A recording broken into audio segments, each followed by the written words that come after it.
this evening.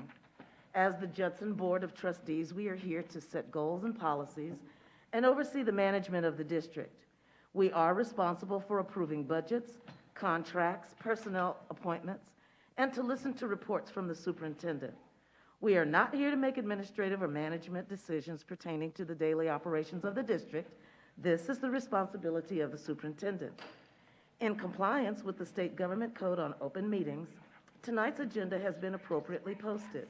This is a meeting in public, not a meeting of the public, and as our guests, you are welcome to observe and listen. These proceedings are being video and audio recorded and will become part of Judson's permanent legal record. In order that the tape adequately reflects these proceedings, please silence your mobile devices and refrain from talking while others are speaking. Since it is legally mandated that these proceedings are recorded accurately, I may have to ask for order periodically should I notice that disruptions are interfering with our recording capabilities. Once again, I extend to each of you a sincere welcome from the entire school board. Thank you for your interest in Judson ISD. We have established a quorum, and I will call roll. Mr. Diaz? Rafael Diaz here. Mr. Macias? Present. Ms. Canoyer? Suzanne Canoyer, present. Ms. Rodriguez? Jennifer Rodriguez, present. Ms. Eaton? Deborah Eaton, present. Ms. King? Shatanya King, present. Renee Pichelle, present. And to my immediate left is our Superintendent of Schools, Dr. Jeanette Ball. Welcome.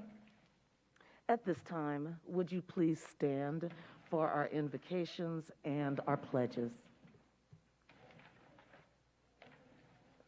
If we could all bow our heads, please.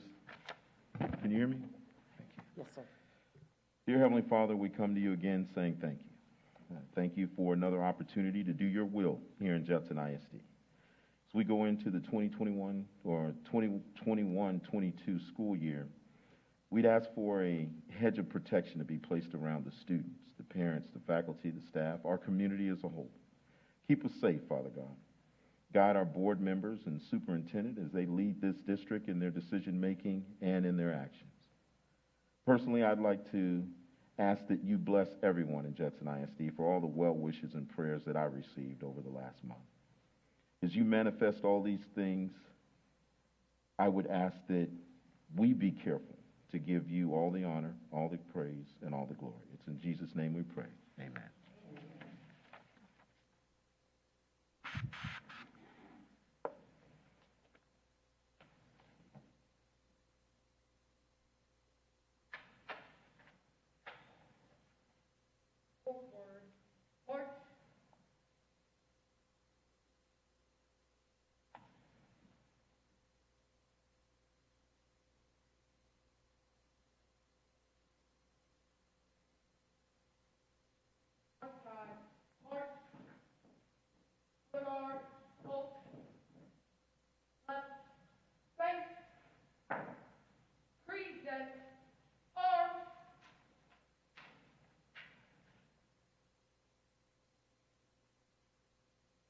Our pledge leader this evening is Carly Ortiz.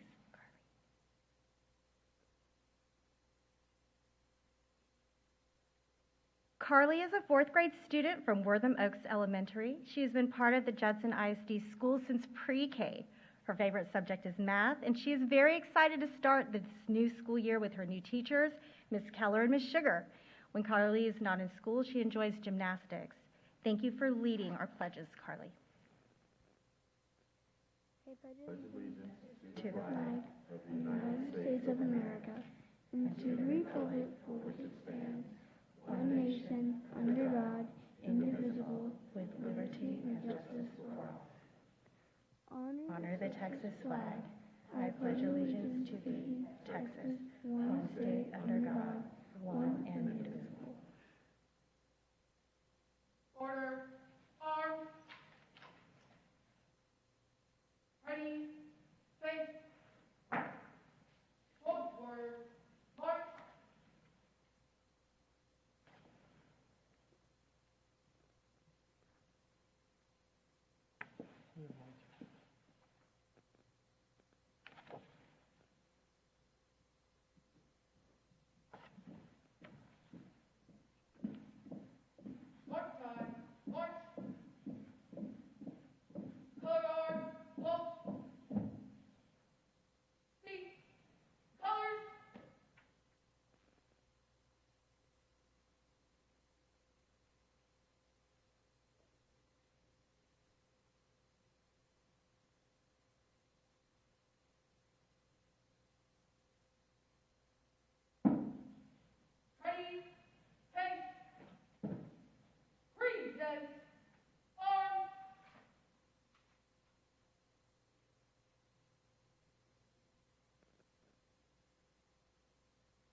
And I believe Carly's mom is here, and her principal, Miss Nera, is here, and we're going to give her a certificate.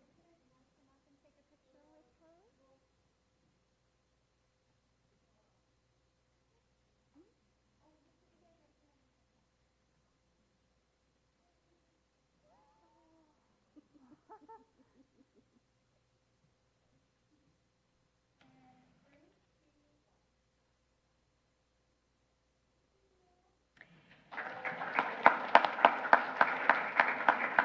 And we would also like to recognize tonight's color guard that comes to us from Veterans Memorial High School, the Patriot Battalion Color Guard, led by Sergeant First Class Karen Hudson, the Army instructor. We'd like to introduce Cadet Major Jelena Zanley, Cadet Captain Charles Flynn, Cadet First Lieutenant Mariana Cruz, Cadet First Sergeant Gianna Alicia.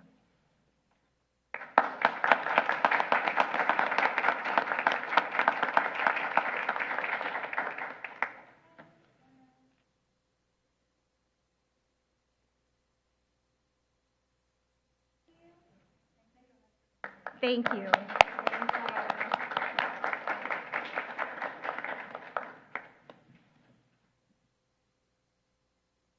And you may be seated. Thank you.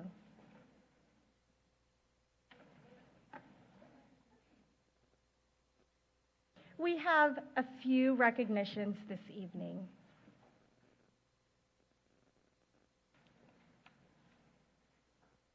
This first recognition comes from Millers Point Elementary.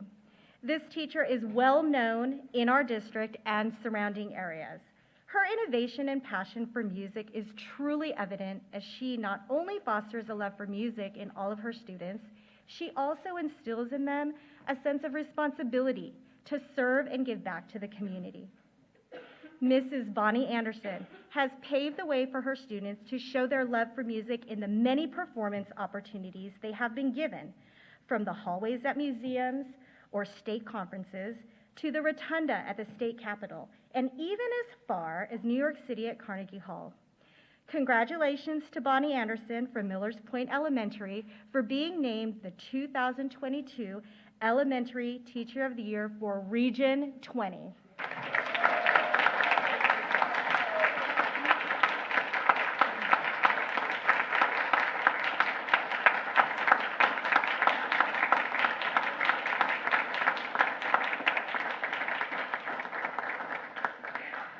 Mrs. Anderson was visited at Millers Point Elementary last week by Region 20, the Executive Director, Dr. Jeff Goldhorn, and I just wanted to read a very small piece of a letter that he read to her because it really exemplifies how fantastic Ms. Anderson is. He says, "It is apparent that your 29 years of experience and efforts as a music teacher at Millers Point Elementary in JISD has not gone unnoticed. You exemplify excellence in education, true personal perseverance, and positively impact your students and your district. Your resume is impressive, yet even more remarkable is the hands-on music experience you provide to your students, one in which they can each experience success at their level. Your ability to think outside the box and seek community and grant resources is the key to your successful Zimbabwean marimba program. Your students receive exposure to more than just a lesson. You bring authentic experiences to life with your passion for music. Your innovative ideas support and create an authentic classroom community, thereby inspiring your students, parents, and colleagues." He also went on to say that as the Region 20 Teacher of the Year, her application has been sent to the Texas Association of School Board Administrators for judging at the state level for Teacher of the Year. So, I've got to let you all in on a little secret. Just hot off the press, Miss Anderson is one of the top 3 finalists.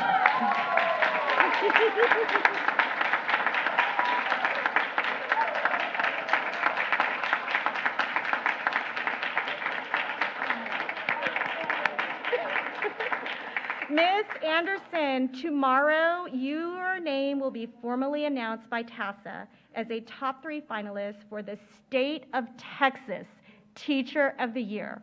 representing Millers Point, Judson ISD, Region 20, all of the students in the community that you serve. Congratulations.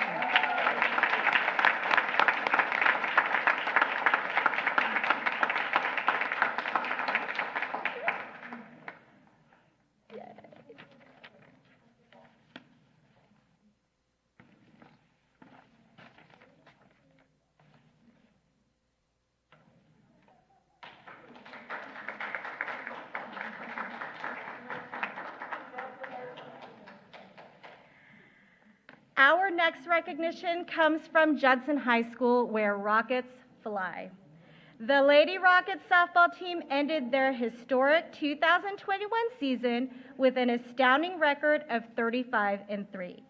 This team made herstory by being the first in the girls softball program to not only fly past the fourth round, but also the first to play in the state championship game. This group of girls take teamwork to another level by showing unending support to their school, community, and each other. Their bond is unbreakable. But wait a minute, this team didn't stop just there. As juniors, Emily Ayala and Destiny Rodriguez were selected for the blue team in the TGCA All-Star Softball game. Only 15 juniors in the entire state of Texas are selected for each of these teams. Not to mention, Coach Urbanovsky was selected to coach the red team in the TGCA All-Star game. And to be the best, you must be coached by the best. And as a testament to that, Emily was named MVP of that All-Star night. And we don't want to forget about our outfielder, Keely Williams. In June, she was named to the USA Softball U18 Junior Women's National Team, which is slated to play at the World Cup this fall in Peru. This team will always be remembered as they brought together their community, alumni, and new fans from all over. But before I introduce you to this team and coaches, I want to just play a short video that was produced by their manager, Jacob Ramirez. It's very short, but very inspirational.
So with us this evening,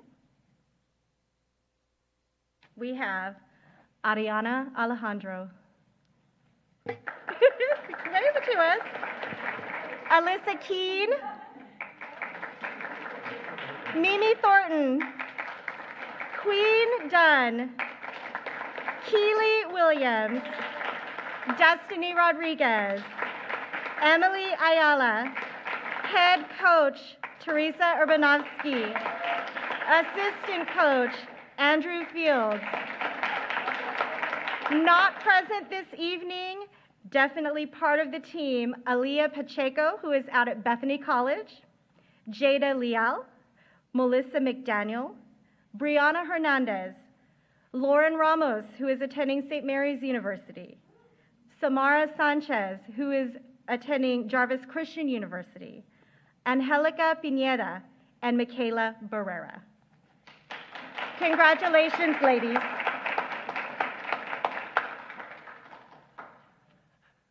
I wanted to come up and just say a couple of things real quick, if you don't mind. What we experienced was definitely something that we've never experienced in our program. I've been coaching at Judson for the last 20 years, and yes, I'm emotional because it was real. And the way this group of kids brought our community together and gave us a sense of hope in so many unknowns during this pandemic, during the things that we didn't know what was going to happen, we were able to see these kids mature into facing something they've never faced before.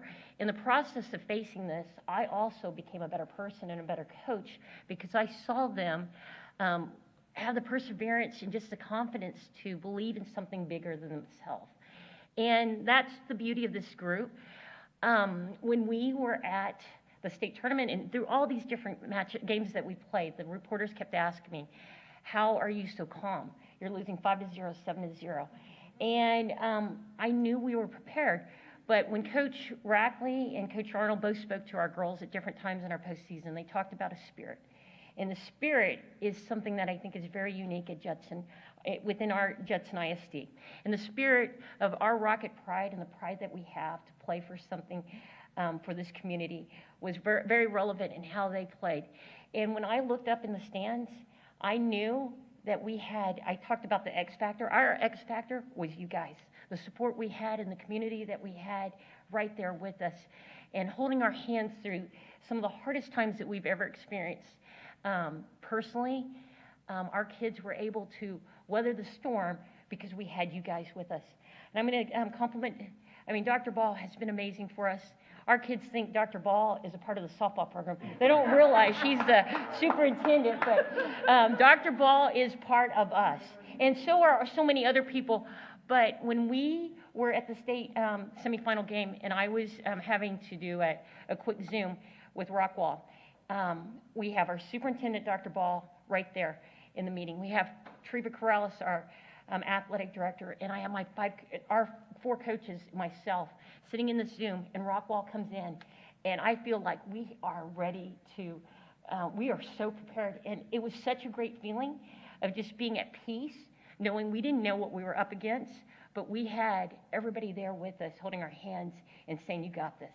And we felt that at the state tournament. I was playing in that state game, and I looked up. I could just feel the energy of our community and everybody there. And so for us, this experience will be life-changing. And I want to thank each one of you. I want to thank you, the school board, for allowing us to go a day early. If we would not have gone that day early, my kids would not have been ready to play that game. You allowed us to do something that they have never experienced, but you gave us everything we needed to get the job done. And so we thank you for that. And so what I would like is each one of the girls has something special they would like to give each school board member. And we would love to give you go ahead, girls. We have a medal that we would like for you to have. So you have for your keepsake of our season.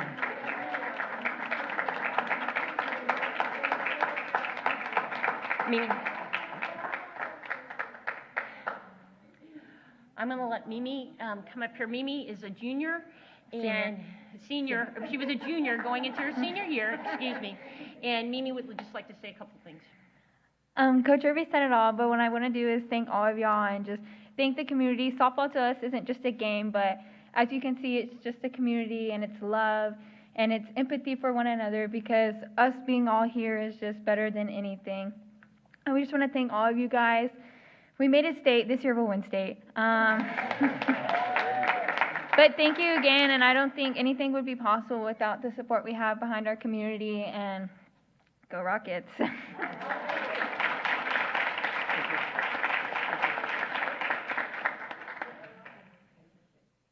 Thank you. That concludes our recognition.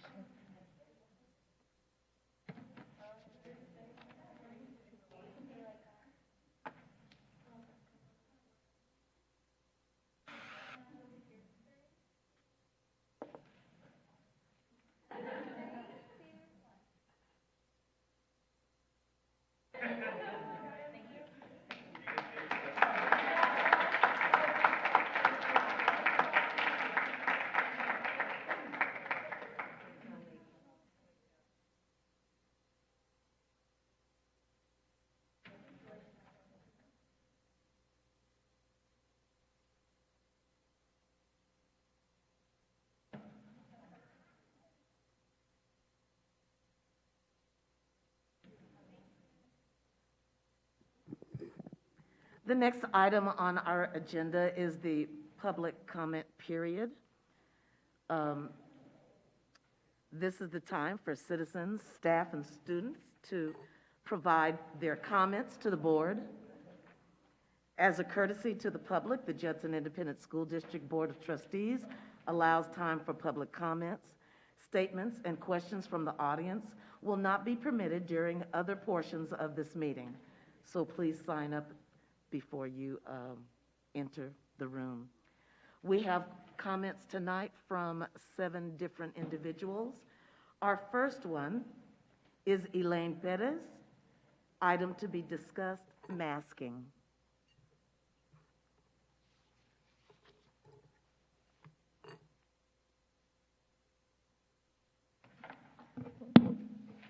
Hello, my name is Elaine Perez, and I'm coming to you first, of course, as a mother concerned for her children. I have 2 young sons in elementary school and a daughter who's not yet in elementary school, but that young enough to. I am concerned because they're so young that they are not eligible yet for vaccination. I am told that this part of what I am discussing will be part of the closed session afterwards, so I'm aware. Secondly, I am coming to you as a community health advocate. I am an adult nurse practitioner at University Hospital. Currently, the email that I got and the report I got is I will take care of 86 COVID patients tonight after this meeting. I want to tell you and express to you I have been on the front lines of this pandemic for the last 18 to 19 months. And we are exhausted mentally, physically, emotionally, and spiritually. I came here to this meeting to give you facts. I am not part of any political agenda, and I want to stress that COVID does not care what you do in life, how you do, what part the virus will kill. Here, I implore you, Judson School ISD board members, to listen to the facts and the health advocate that I am being right now. I want to express to you the gravity of the situation. There is a local epidemiologist who just explained how deadly this Delta variant can be for Texas. Currently, there is only 4,500 pediatric hospitalized beds. If 1.9% of school-age children become infected, on which severe disease will happen, 1.9% is what she is calculating. That will become severely infected and require hospitalization. She is estimating that school-age children, that will be 6,500 children. With 4,500 pediatric beds only available, this means one of 2 things.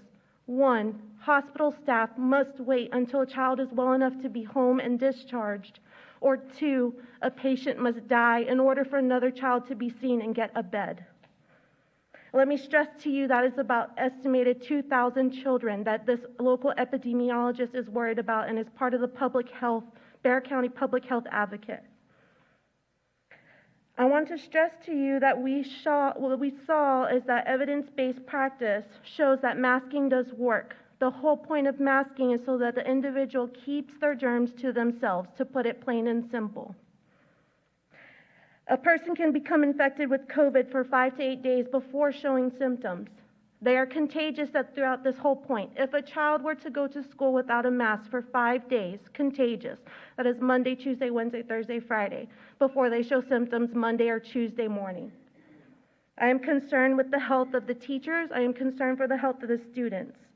From a different perspective, we aren't even allowed to bring peanuts to school with the urgency that a child may require emergent care.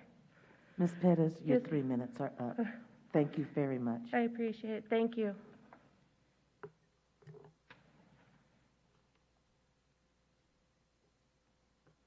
Next, we have Reverend Charlie Horns. Item to be discussed, masks in schools for under 12-year-olds. Good evening, and thank you for having all of us to speak tonight. We're so grateful for all that you do.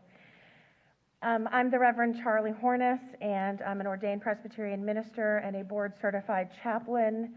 I worked these last 18 months at University Hospital as a palliative care chaplain, and that was really hard. I had one case where I had to walk 2 little girls up to the ICU to say goodbye to their 30-something healthy dad who was dying, and they couldn't go in the room or touch him. There's a lot of stories like this, so COVID is very serious. But I'm here because I'm a Judson ISD mom, and I have 2 little kids in one of your amazing elementary schools, and we love it. But they're not yet eligible for the vaccine. And I've got boys in the GT classes, and my oldest is going to start the National Honor Society this year. And at our Meet the Teacher last week, as we walked in, one of the specials teachers was maskless and greeting every single person that walked in your door, every single person, and not social distanced. And then she was also handing out maps to every single family. And then she saw every single family that walked out of that building because it was just one entrance.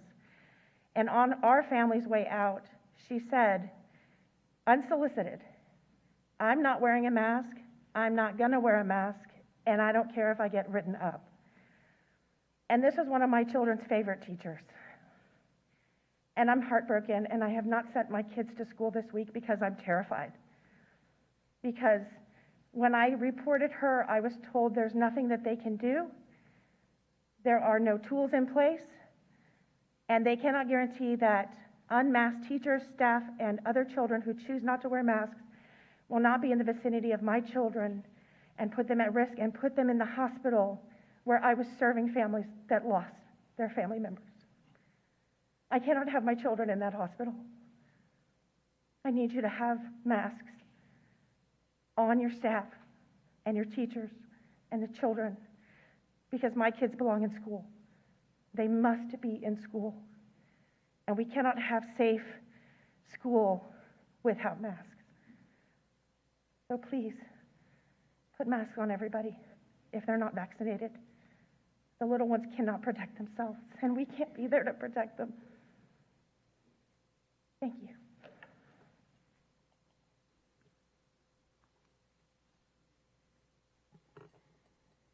Mandy Tijerina, virtual schooling.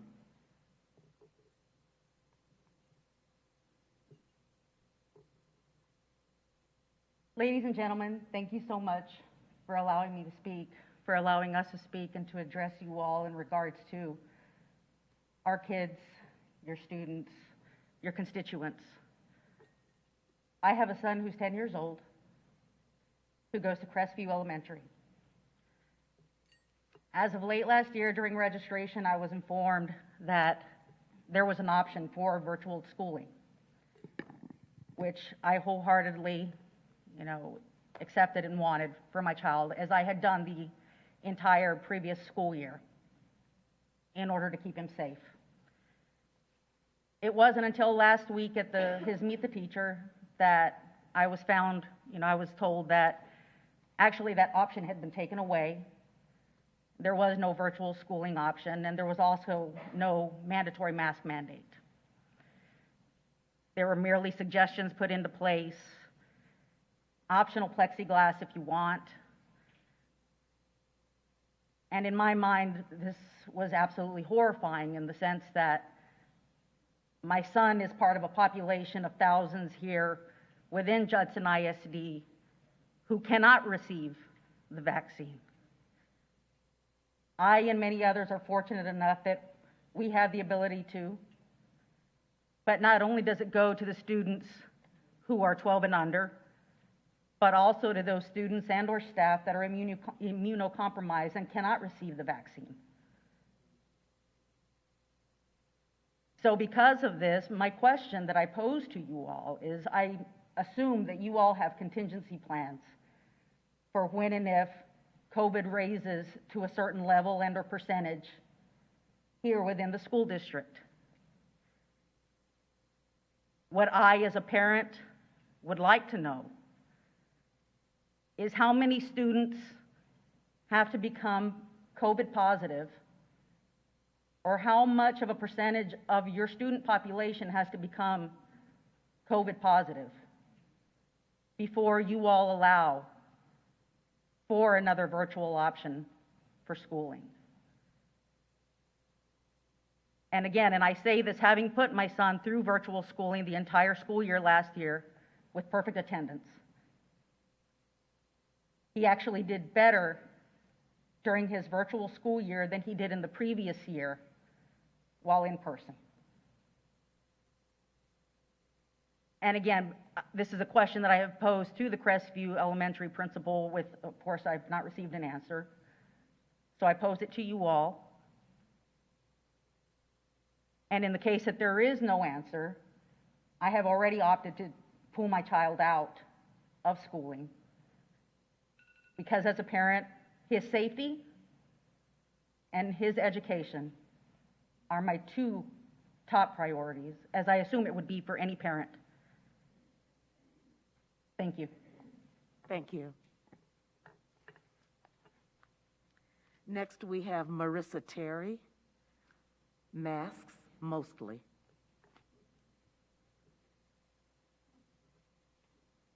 So I came here tonight to remind parents and community members that face masks are an ongoing legal battle, one that will ultimately be fought in the state's highest courts.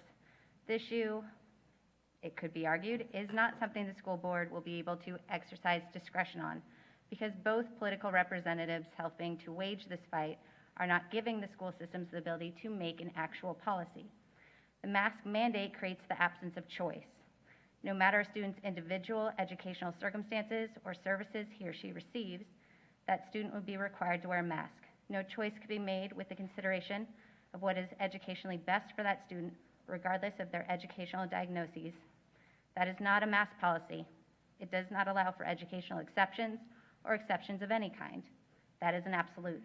A forbidding of a mask requirement does not mean maskless. It means a choice, but not a choice for the school system.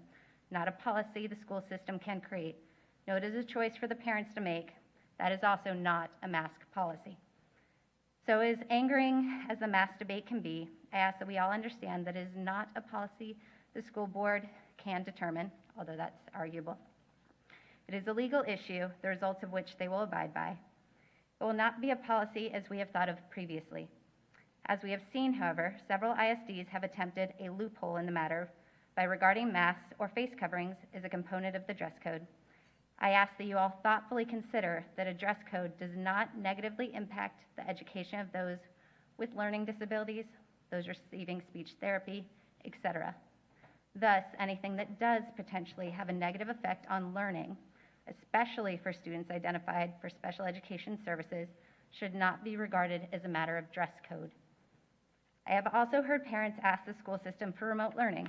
It is simply not funded by TEA, and the House also voted against funding. I was under the impression that we all knew that remote learning would not be offered in public schools this year, but it clearly was not well known by many.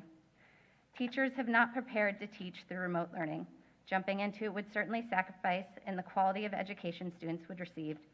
And remote learning as a learning model was determined to be unsuccessful. That's why it was not funded. It would not provide the education students need to attain more than a full school year's worth of knowledge, and we have a lot of catching up to do. Rather than arguing that the impossible should be made possible and that it was good enough simply because it was not on campus, let's encourage our kids to get the best education they can. And if online learning is something you want, that is fine, but do not ask the school board to do what they cannot. Finally, I would like to thank the school board for all that they do. You have faced a lot of demands and a lot of requests that you cannot fulfill. I wish you all the best this school year as it continues. Thank you. Thank you.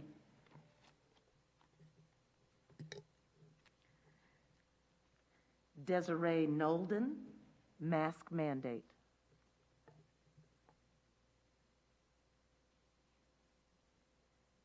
Hello, how's everybody this evening? Thank you for having me. My name is Desiree Nolden. I have 4 children in the Judson ISD school district, and like any parent, I want what's in the best interest of my children. When the pandemic hit, like everyone else, I kept my kids inside as we learned more and more about the virus that has made such a huge impact on our world. When schools opened up and the option for face-to-face or virtual was available, it was an easy decision for me and my family. we chose to keep our children home for distance learning. All four of our children, or four of my children, I'm sorry, are asthmatic. So the thought of them catching a virus that could be potentially life-threatening to them with no cure and no vaccine at the time was terrifying. When I found out that the only option this year was face-to-face, my heart literally dropped. My oldest son was able to get vaccinated, but that left 3 of my children still at risk and vulnerable. When I realized that because of the governor's ban on the mask mandates, that they were not able to enforce masks in the school, I was beside myself. I know that there is such a thing as an asymptomatic carrier, so even though a child or a teacher may seem okay and not visibly sick, or that they have anything wrong with them, they could still be spreading a virus to others without realizing it. And while one person may not have any symptoms, the next person could end up hooked up in an ICU, hooked up to a ventilator, fighting for their lives. That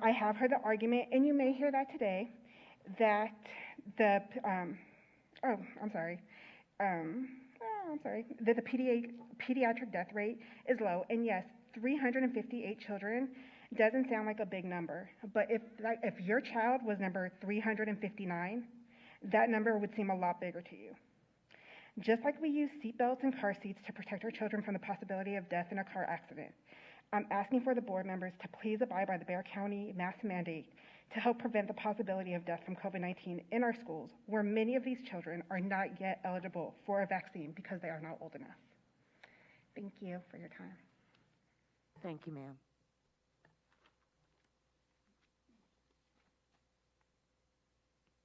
Carmina Fusco.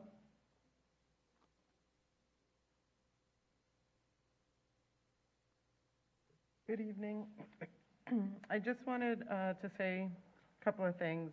First, thank you for working so hard to keep the schools open last year. That was, I know it was difficult, so thank you.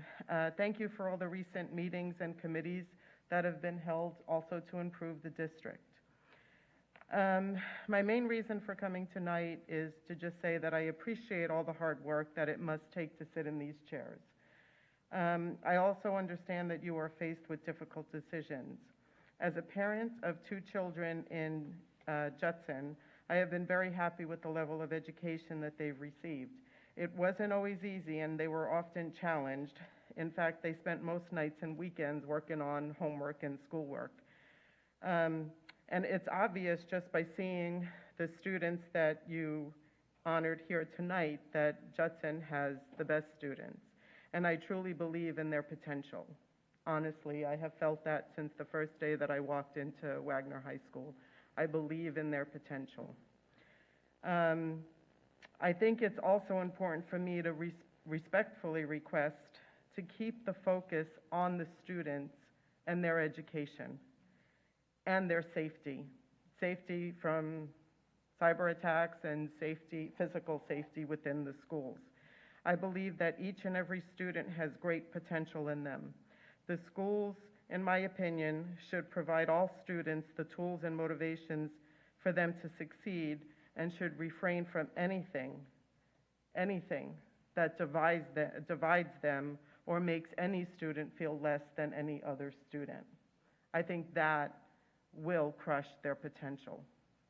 I wasn't planning on speaking on masks, but there was a recent study that came out from psychologists that actually said the masks for the younger kids actually has a negative impact on their physical and mental health. So I don't have an opinion on it. I just wanted you to know that.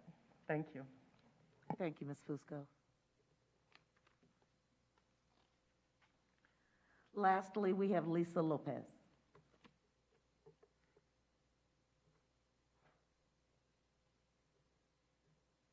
Good evening. So my name is Lisa Lopez, formerly Lisa Soto, and I have had my son in and out of Judson ISD for the past, I guess he's 16, so the past 10 years or so, off and on. Special education is pretty difficult for you guys to fit anybody else in. If they don't specifically follow the guidelines of the school, it is hard to get a student assistance in your school district. I have put him in school, pulled him out, put him in school, pulled him out several times because of different issues. He was a cancer patient at 2.5. By the time he got to you guys, it was pre-K 4. He was still in treatment at that time. And he continued to have different health issues along the way. I had to pull him out in kindergarten because he was missing too much school. I put him back, came back. He wasn't doing the assignments correctly. He was too much work. He was too hard to get to teach. Unknown amount of reasons why he was not serviced at the school district. I called this year thinking, he's 16. I'm going to put him in ABA therapy because since chemo, he has also gotten seizures as a result from chemotherapy, and he also has autism. So I put him in ABA therapy. Blue Sprig wants him 25 hours a week. I called the local high school. How can we work this out? How can I get him in there in the morning to attempt some sort of normalcy, check out what school has to offer? I taught him how to read, taught him how to write, taught him how to function in an everyday society. If he doesn't attend 90% of the school day, he cannot come to school. You will be in trouble with the truancy officer. That is the third time I have been threatened with the truancy officer. So, please look into that. See if there's something that can be done for kids with special education needs, because it is a huge community that you guys are missing out on, because he's not the only one. If you look at Facebook and all the posts, he's not the only one. Secondly, masks. Because he has seizures and other issues, if he gets sick, he will have more seizures. There are other things involved. So my daughter that is 4, who is a typical functioning child, in competition cheer, having a grand old time, making friends, everything's going great. If she brings something home to my son, I'm screwed. If I get something from them, my family is screwed. I am the one that runs this family and takes care of him 100% of the time. So I've sent you guys a letter. You guys can look it at. I sent you an email about everything that I had. Dr. Ball actually responded, and I just wanted to say they help. You can look at my letter. I put all the stats in there for what has worked for my family, and I appreciate your time. Thank you, ma'am. At this time, we have completed the section for public comments. We will now move on to item 4, consideration of consent items. Please let me know, board, if there are any items you would like to have pulled. 4A, consider and take action regarding approving the monthly financial information as of June 30th, 2021. B, consider and take action regarding approving expenditures equal to or greater than $50,000. C, consider and take action regarding approving cash investment report for all funds as of June 30th, 2021. D, consider and take action regarding approving the TTAS appraisal calendar for 2021-2022. E, consider and take action regarding the TPES appraisal calendar for 2021-2022. F, consider and take action regarding approving the optional flexible school day program for Judson High School, Wagner High School, Veterans Memorial High School, Judson Learning Academy, and Judson Early College Academy for the 2021-2022 school year. Pull. Consider and take action, G, consider and take action regarding approving renewal rates for the PCAT for auto and liability coverage. H, consider and take action regarding approving the submission of the 2021 appraisal roll for certified by Bear Appraisal District for the Judson Independent School District. I, consider and take action regarding approving the submission of the 2020 no new revenue and voter-approved tax rates for the Judson Independent School District.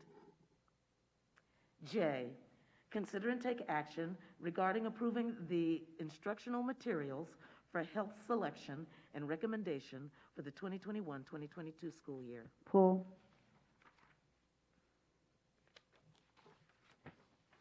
Item K, consider and take action regarding approving the revisions to the Converse Elementary instructional calendar for the 2021-2022 school year. Do I have a motion for items 4A, D, H, I, and K? I move we approve as delineated by the board president. Second. The motion has been moved and seconded. We will start with you, Mr. Diaz. Rafael Diaz, aye. Mr. Macias. Ms. Canoyer. Suzanne Canoyer, aye. Ms. Rodriguez. Jennifer Rodriguez, aye. Ms. Eaton. Deborah Eaton, aye. Ms. King. Shatanya King, aye. Renee Pichelle, aye. That motion passes unanimously. We will now move on to item B. Consider and take action regarding approving expenditures equal to or greater than $50,000. Dr. Ball? I need to know the questions, please. Oh, I'm sorry. Was this pulled by you, Mr. Macias? It was. And me. But I'll And see Ms. what Eaton. his question is. You want to start, Ms. Eden? Well, my question, oh, thank you, Mr. Macias. My question is, this is, I remember us taking this up to $50,000. I know when the change was made. When did we decide as a board that it was going to be 50,000 or greater than, and what is greater than? The board has to approve anything that costs more than $50,000. So anything more than $50,000. I understand that, Okay. but what I'm saying is, when did we decide to make the change?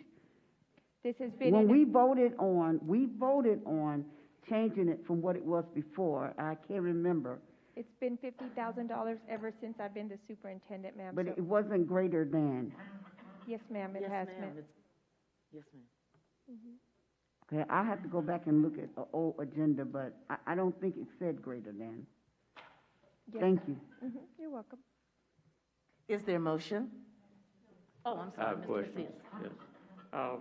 Dr. Ball, the ESSER budget was used heavily in the 50,000 or greater, I noticed. And Truxell Communications, we have, what, 2.29 million for 7,000 Chromebooks. I was curious, was there a bid process for acquiring, or to use that vendor for the Chromebooks? I'm going to ask Mr. Atkins to speak on that.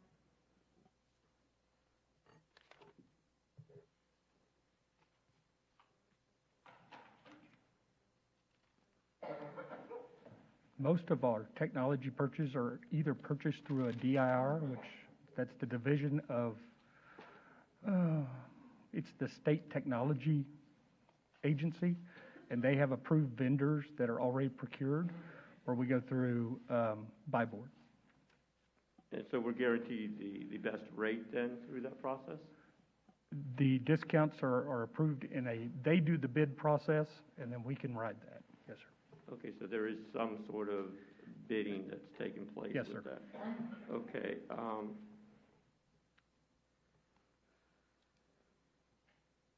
I did notice too on the 600 iPads that it looks like there's a typo.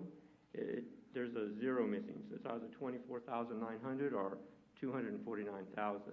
I'm sure it's 249,000, but I just want to confirm. It is, and I had the same thing, but they're a 10-pack, and so the price there is for a 10-pack of iPads. Okay. And again, best price through the same technology? Yes, sir. That you stated? Okay. The only thing I would ask Dr. Ball is I would be very curious to see what our ESSER budget looks like and where things are being allocated on the ESSER fund. If that could be provided to the board, that would be great. I will definitely do that. All right. Thank you. That's all I have. Thank you. Is there a motion for item B? Motion? Second. Second. Motion has been made and seconded. What say you, Mr. Diaz? Aye. Mr. Macias? Yes. Ms. Canoyer? Suzanne Canoyer, aye. Ms. Rodriguez? Jennifer Rodriguez, aye. Ms. Eaton? I abstain. Okay, and Ms. King? Shatanya King, aye. Motion pass, Renee Pichelle, aye. Motion passes 6-1. 0, excuse me, 1 abstention. Item C, consider and take action regarding approving the cash investment report for all funds as of June 30th, 2021. Was this, Motion. Mr. Macias? Can I motion and second, then we can just vote on it after the item has been discussed? So once you read the agenda item, I can motion, it's seconded, we discuss, and then we all vote. Or do you prefer to do it the other way? Read it again. Was item C your item, Mr. Macias? It was. We will make that motion after Okay. we discuss. That is your preference.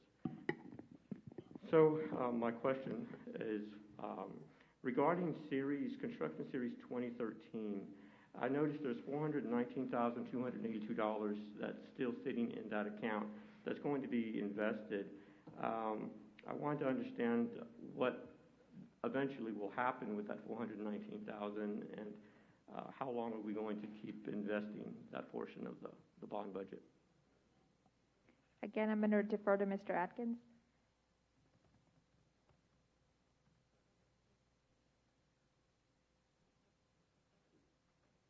I think the two projects that are still outstanding, they're completed, but there's money there, is Copperfield, and we're utilizing that money to move some portables over there because they're full this year.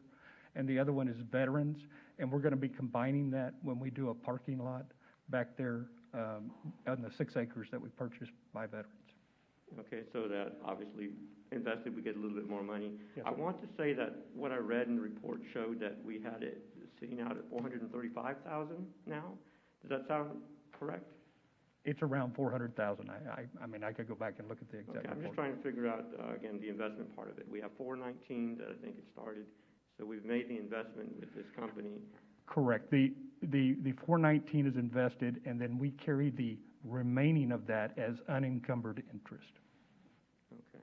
And when do we look to complete the project, any estimation? The portables, I believe, will be completed by November, and we are actively starting on the design for the parking lot.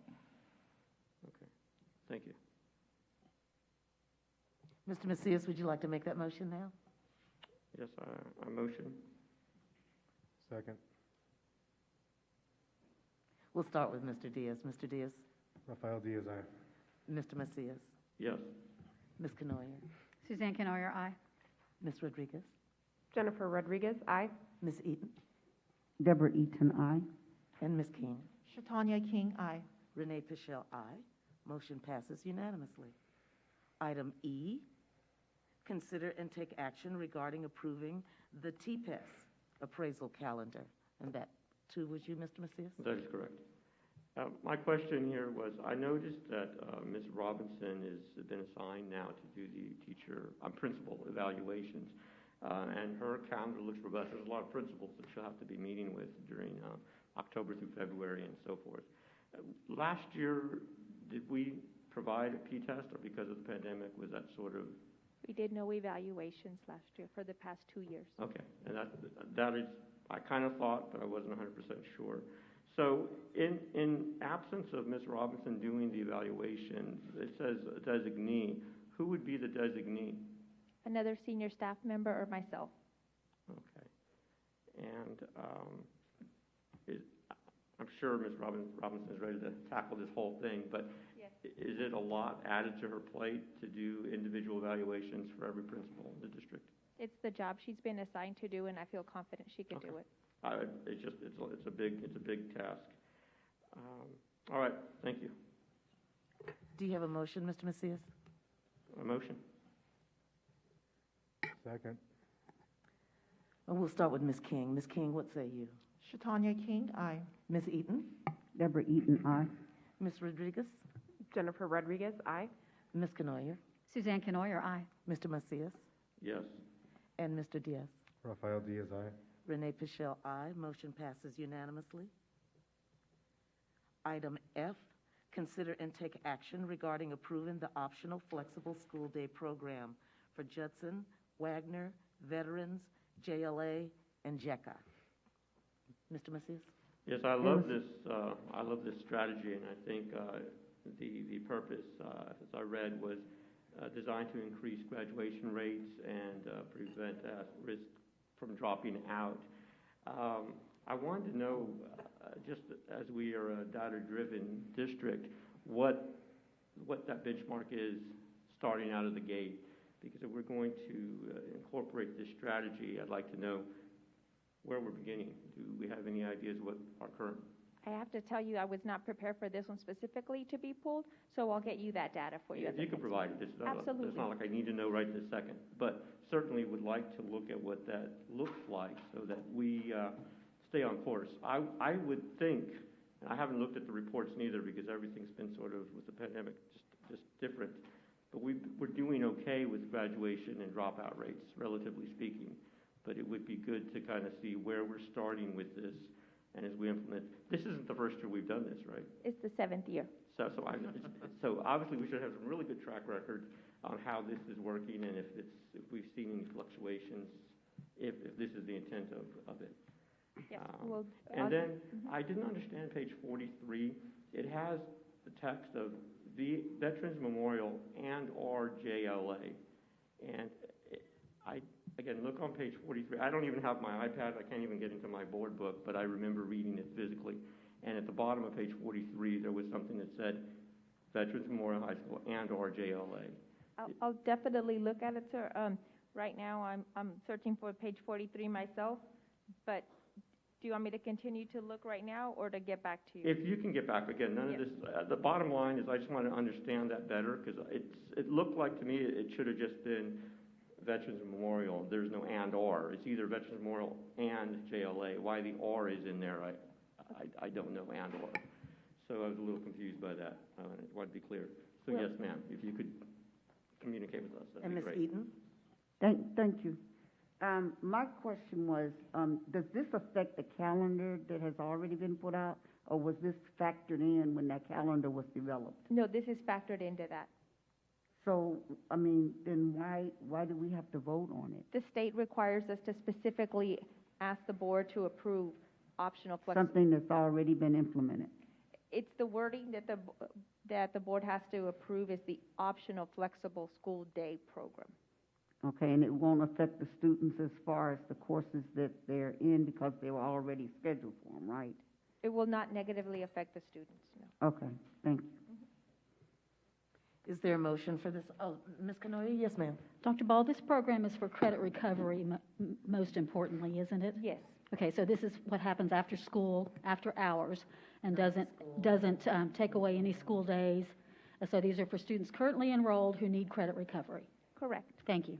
So that would be night school, After weekends, school. after school. Yes, sir. All right, is there a motion for this item? Motion. Second. Motion has been made and seconded. Ms. King, what say you? Shatanya King, aye. Ms. Eaton? Deborah Eaton, aye. Ms. Rodriguez? Jennifer Rodriguez, aye. Ms. Canoyer? Suzanne Canoyer, aye. Mr. Macias? And Mr. Diaz? Rafael Diaz, aye.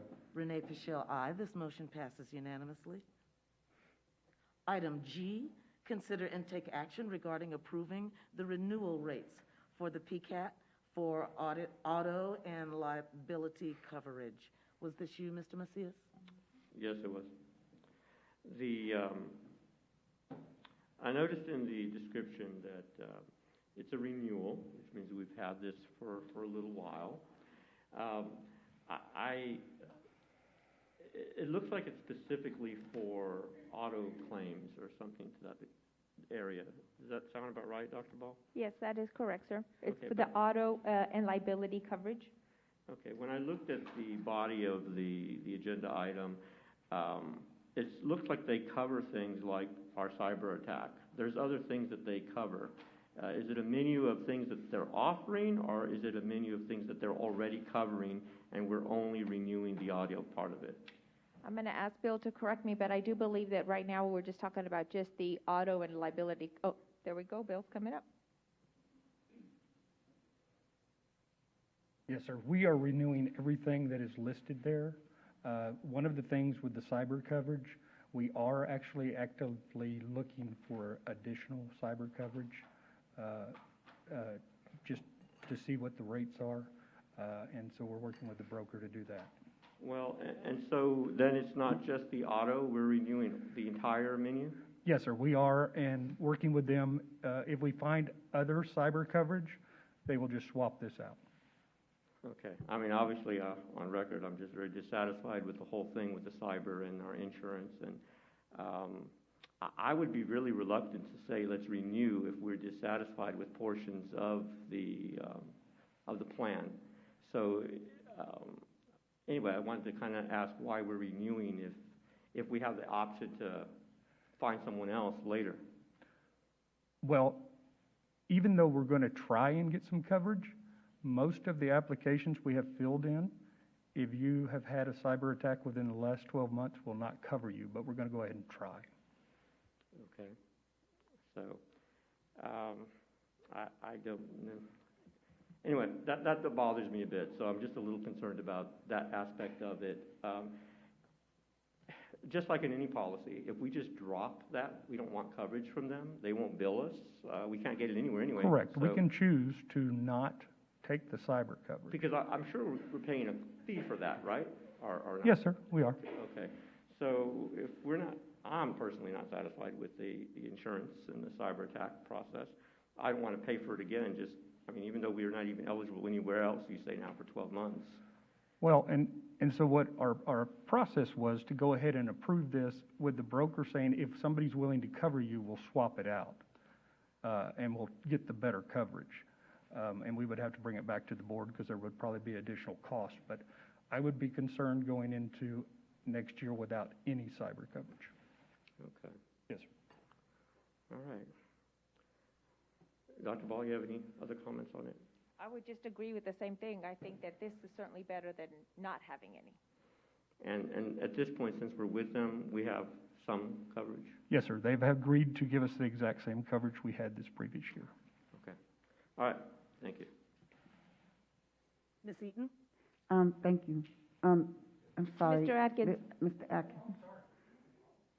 You know I couldn't just let you get away. Yes, ma'am. I'm just curious. So we only have our automobiles, so that's the police vehicles and whatever vehicles that may be being used around the district, Yes, right? this So policy. who's covering the buses? Oh, this policy covers all of our automobiles, trailers, lawnmowers. It covers our educators' legal liability. It covers the board liability. It covers breakdowns, major breakdowns caused by a storm of major equipment at schools, and that's what it covers. And our buses? Yes, ma'am. Okay. So do they not have towing? They do not have towing. Okay. Is that an option? I can ask. Yes, ma'am. Okay, because you know I'm asking because I witnessed something one day that unnerved me. So Yeah. Okay. And it would probably be just cheap for us to tow the bus. to put a rope on one vehicle Oh, no. and tow it with another I would vehicle, because prefer that's to- what was happening I would prefer to on go out FM 78. and call a tow company and have them tow Oh, it. okay. That's what I would prefer. Do the employees know that? I've never dealt with that. Okay, thank you, sir. Yes, ma'am. I think I remember that. I remember something out there. Again, people talk. Yeah, okay, I remember. that they said they didn't have money in their budget for a tow truck. So certainly that's not true, is it? Madam President, but if individuals don't mention it to me, it's very difficult for me to address. Sure. I agree. I concur with that too. But just for on the record, so I know employees listen to the board meetings. Yeah. Call a tow truck. Where I have Covered? No, worked, sir, I would ask them to call their transportation supervisor. Okay, and protocol, whatever that protocol is. Okay, well, good. Is there a motion for this item? I move we approve. Second. It's been moved and seconded. Mr. Diaz, what say you? Rafael Diaz, aye. Mr. Macias? Yes. Ms. Canoyer? Suzanne Canoyer, aye. Ms. Rodriguez? Jennifer Rodriguez, aye. Ms. Eaton? Aye. And Ms. King? Tanya King, aye. Renee Pichelle, aye. Motion passes unanimously. We now move to item 5, discussion consideration of action. Item J was not covered. Did I neglect? Absolutely. Thank you, sir. Item J, consider and take action regarding approving the instructional materials for health selection and the recommendation for the 2021-2022 school year. Ms. Eaton? Thank you, ma'am. My question is just, I didn't get a clear understanding. Instructional materials for the health selection, is that our programs for the clinical programs that we're running right now? No, The ma'am. office assistant, the dental assistant, x-ray? No, ma'am, and I'm going to try to answer your question, but I'll have Lacey, Ms. Gosh come up. It is for the teen health 6th through 8th grade standards, so it's a student edition of a book. So it's for the actual health book that's on here. Okay. And on there, it also lists the 9th through 12th grade edition of a book. So 6 through 8 and 9 through 12. Yes, ma'am. 6th through 8th is the first one, and then the second one is the 9th through 12th. Okay. And it does give a description on here about the age-appropriate content that aligns with the National Health Education Standards. So it is 2 books. Okay, so this is something that they can't do online? The book is not offered online, they have to do it a hard copy? It's our process that we go through to select for our adoption books. So sometimes we go through, we just recently went through an ELAR one, a math one, and now this one is for the health book. Okay. Thank you, Dr. Ball.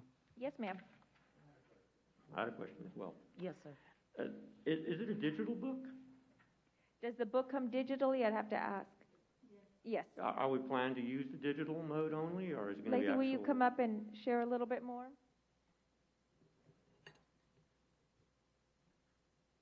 Yes, the books are offered digitally. The way the textbooks are generally done is you buy a class set of the actual books, and then the online books come in addition to that. So we are buying online licenses that will go through the Chromebooks for students to have the online licenses, but we are typically required to buy at least some of the hardback books, and we keep those in the classrooms for class sets for students who need them. If they need to take one home, they can.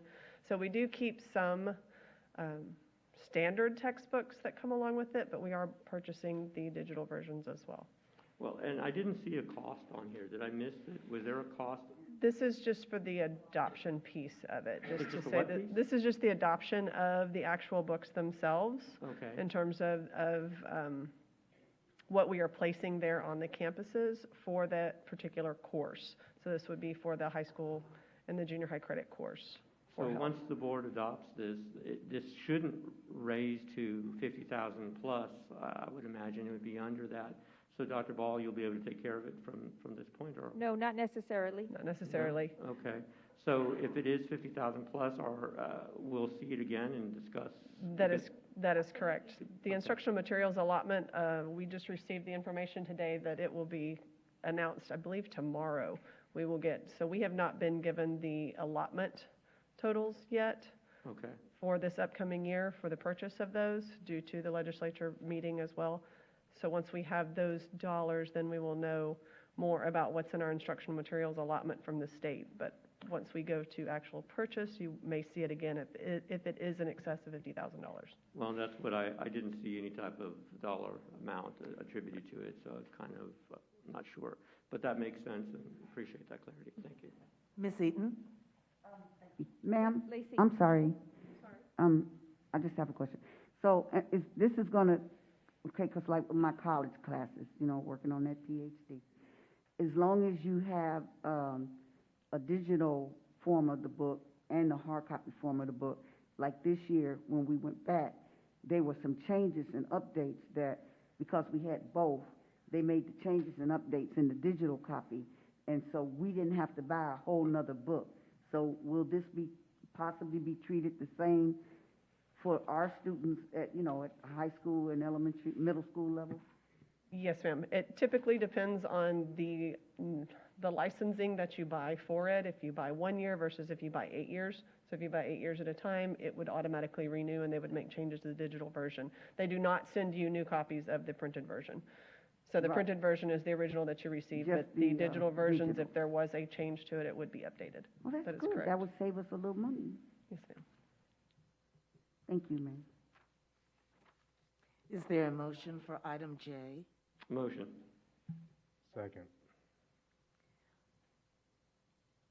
Has it been seconded? Yes, ma'am, second. Okay, thank you. Ms. King, what say you? Shatanya King, aye. Ms. Eaton? Deborah Eaton, aye. Ms. Rodriguez? Jennifer Rodriguez, aye. Ms. Canoyer? Suzanne Canoyer, aye. Mr. Macias? Yes. And Mr. Diaz? Rafael Diaz, aye. Renee Pichelle, aye. Motion passes unanimously. We will now move on to item 5, discussion and consideration of action items. That will be the personnel report. We'll take care of that in closed session. Item 6, discussion items and reports. Superintendent report. Dr. Ball?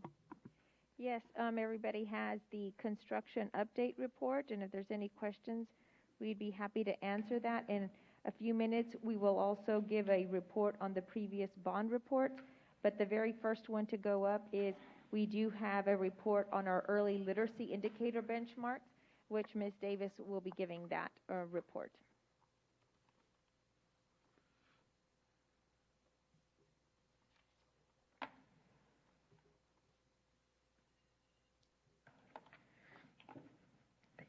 It just,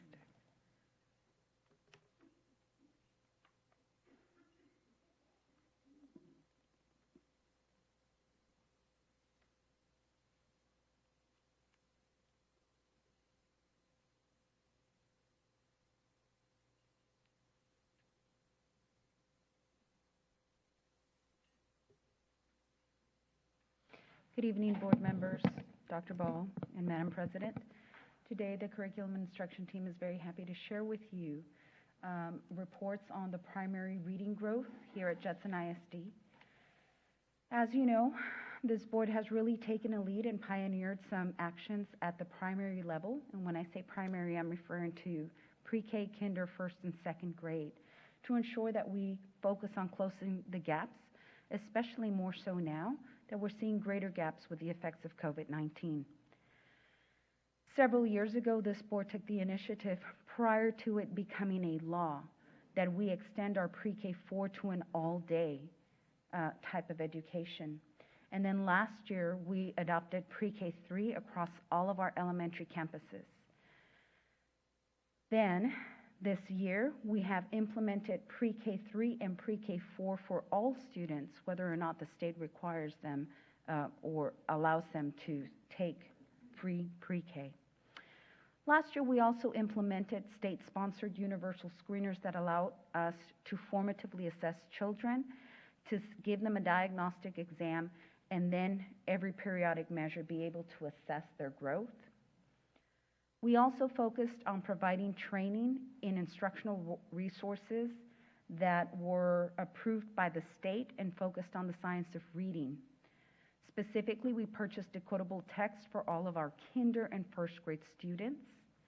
And we offered monthly professional development sessions, which our CNI team calls roadshows, for all of our teachers at those grade levels. We offered them monthly, and we continued the training even through Zoom, as well as provided our teachers with systematic sequential daily phonics lessons and videos so that they can use as a model in implementing their learning on science of reading.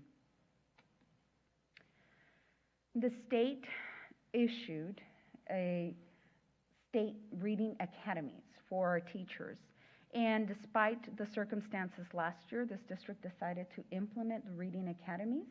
Last year, we began with the implementation of those academies with a blended learning model to our principals first, because we felt that it was very important that our principals take the lead in understanding what the science of reading is so that they can help support our teachers in implementing that type of reading instruction, which truly has been different from what the state and what our teachers have learned. So it is a mind shift, but we know and we understand, and the research shows that this truly helps close the gaps. And you'll be seeing that with the data that we're going to share with you. We provided training in the use of a blending routine to be used at the start of every phonics lesson.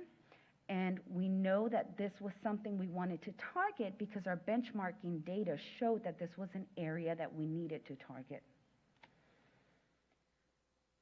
We provided systemized RTI reading interventions to our RTI teachers, and we included a common lesson framework and materials. So there were specific things that our team wanted to focus on. Specifically, we wanted to ensure that we were using consistent materials across the district in RTI so that our teachers would receive the proper training, so that we used our manpower effectively in providing training to all of our teachers. And we see that this yielded better results. We also implemented a district-wide summer literacy nights this summer that focused on all of the different elements of the science of reading. I'd like to introduce to you our Director of Literacy, Ms. Jennifer Johnson, who will be sharing the specific data for our early learners.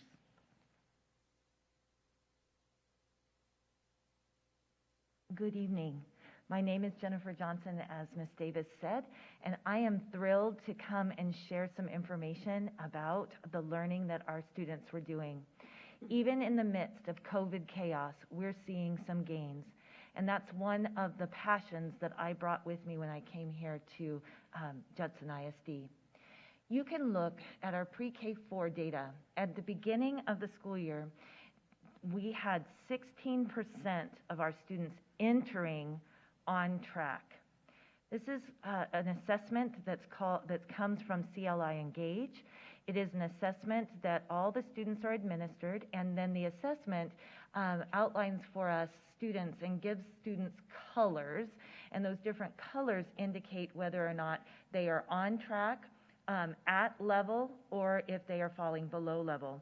So as we started the year, we had only 16% of our students on track, but at the end of the year, we had an overall score of 70% at pre-K4 on track. That's huge growth. And we had a lot of our students in class, and we saw huge growth with that in class. Now, there are some areas that we still want to target. We know that as we move forward, we made great gains, but we don't want good to stand in the way of great.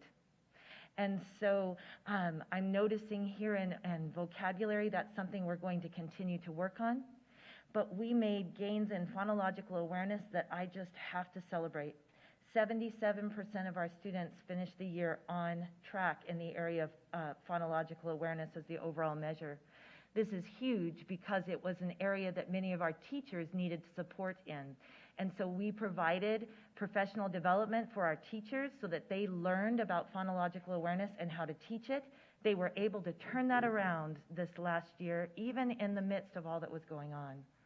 Excuse me for interrupting you, Ms. Johnson, but we're talking about 4-year-olds that came to school without any background Yes, in ma'am. phonetics, vocabulary. Yes, and they've ma'am. gone from 16 to 70%. Yes, ma'am. Excellent. So you can see in that overall growth as well that we had 85% of our students meeting on track according to the assessment. Story retell, 87%, and speech production and sentence skills at 89%. So there are lots of numbers here, but I just want to be able to say that this is incredible growth. All right, sorry, quick question. Just Yes. to declutter this for me, make sure that I'm Yes, sir. understanding the data. The percentages, is that percentage of students that meet the on track? Yes, the first column is the on-track column, then there is a column for needs support, and then there is a column for monitor. So on-track column, the very first column there that the arrow is pointing to, means the percentage of students who are scoring on level or on track. Got it. And then the remainder is the need support. Yes, sir. Okay. And then out of that need support, Yes, sir. How do you drill deeper in, like, can you quantify the amount of students that are close to that on-track marker as those that are very far away? Like, what's the delta between that? So the assessment itself does not give us that information. However, what it does do is provide teachers with suggested lessons to be able to support the continued growth of that student. So those lessons are different based on how the students scored. So it doesn't give us the numbers, but it does give us the actual actionable item, which is the lesson to teach the children. And I'm assuming it's individualized learning plans per student based on their deficiencies and their Yes, sir. pre-existing knowledge? Yes, sir. It provides the teacher and actually says, pulls a group of students and says, these particular students are performing in about the same way and they need this support. So it will group students together, identifying the specific lessons that would be appropriate for that student at that time. Perfect. Thank you so much. Sir. And I have a question too. Yes, sir. Regarding that same area. The on-track, Yes, if sir. you look at the rapid vocabulary, Uh-huh. Rapid Vocabulary 3 has 66%, and of course the overall measure is 66%, so that makes sense to me. But when you look at the next one, overall measure is 77%, but none of them, the alliteration, the rhyming, none of them reached even above 77%. So I'm trying to figure out how we get from 63, 39, 54, but overall at 77. Help me understand that a little bit. Yes, sir. So the assessment for the overall score, it knows that there are going to be certain areas developmentally, this is appropriate, that there are going to be certain areas that are stronger for children and some that are going to be weaker for children. And so it is the composite score. It's not necessarily looking at each individual section. It's looking at how those sections relate to one another that gives you the overall measure score. So there are certain areas that hold, I would say, more weight than others, and then that combines together for the overall composite score. And just to answer this question, is this a measure that we use internally to identify? This is a state-level measure. Okay. It's from the Children's Learning Institute. So it is one that the state recommends that we utilize, and coming from the Children's Learning Institute, we know that it's been fully researched. And someone like Pre-K for SA, what would they use? The same thing? I can't answer that, sir. I'm not sure what they use, but it is the one that's recommended by the state. TEA has said for Pre-K4, this is the top one that they would recommend. So I can't answer. Okay, that's fair. That's fair enough. All right, thank you. You're welcome. I'd like to continue with taking a look at our kindergarten data. At the end of the school year, our kindergarten in one area related to letter names. I just want to stop there for a moment.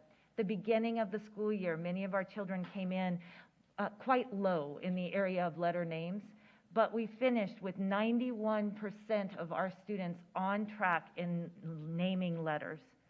That's huge gain and growth. Now, I know that as I look here, I am seeing some areas that I really want to continue to work with our teachers and such. Overall vocabulary, still an issue. We're at 70%, but that's huge gains from where we started from. Letter sound still is lower. So we've been able to identify the areas of growth that we need to target, and we have plans in place to be able to do so. But again, this gives us good information about where the children started from and where they're finishing. And the fact that we were able to get to some areas such as in science at 99% and for the overall measure, and then to get those letter names up to 91 is also something to be very pleased with, even in the midst of everything that was occurring. The next one looks a little bit different because this is a different assessment. This assessment is from M-Class Amplify, and it's the assessment that we use at first grade and at second grade. This is an assessment that's recommended by the state as well. It's the top recommendation. So, as we take a look at our first grade data, you can see overall composite score. The very first row at the top is labeled BOY. That lets you know that that's the beginning of the year. The red line is indicating to you the number of students who are significantly below level. The yellow is slightly below level, the green is on level, and the blue is above. If you look at where we started in first grade at the beginning of the school year, you can see that 64% of our students started out the year significantly below level. But by the end of the year, even in the midst of all that had happened with COVID, we were able to reduce that down to 36%.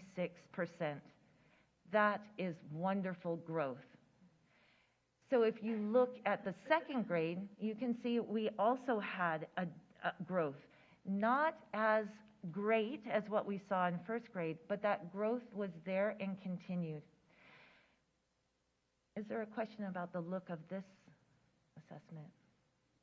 I had a question. Oh, sorry. Yes, I'm sorry. Are these assessments, so for example, when they take the beginning of year assessment in Yes. first grade, Yes. is that compared to where a student, quote unquote, should be at the beginning of first grade? Yes, or, ma'am. Okay, and then by the end of year first grade, that's measuring where they should be at the end of first grade? Yes, ma'am. Okay, and the pre-K assessment is measured the same way? Yes, ma'am. Okay, Yes, all right, ma'am. thank you. Uh-huh.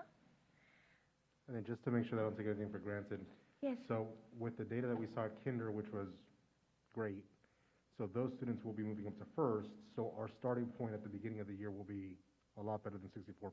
We would expect it to Theoretically, be, right? we would expect it to be growing, yes. And that's one of the things that we'll be monitoring and be able to come back and present to the board once we've completed all of our beginning of year assessments. Great, thank you.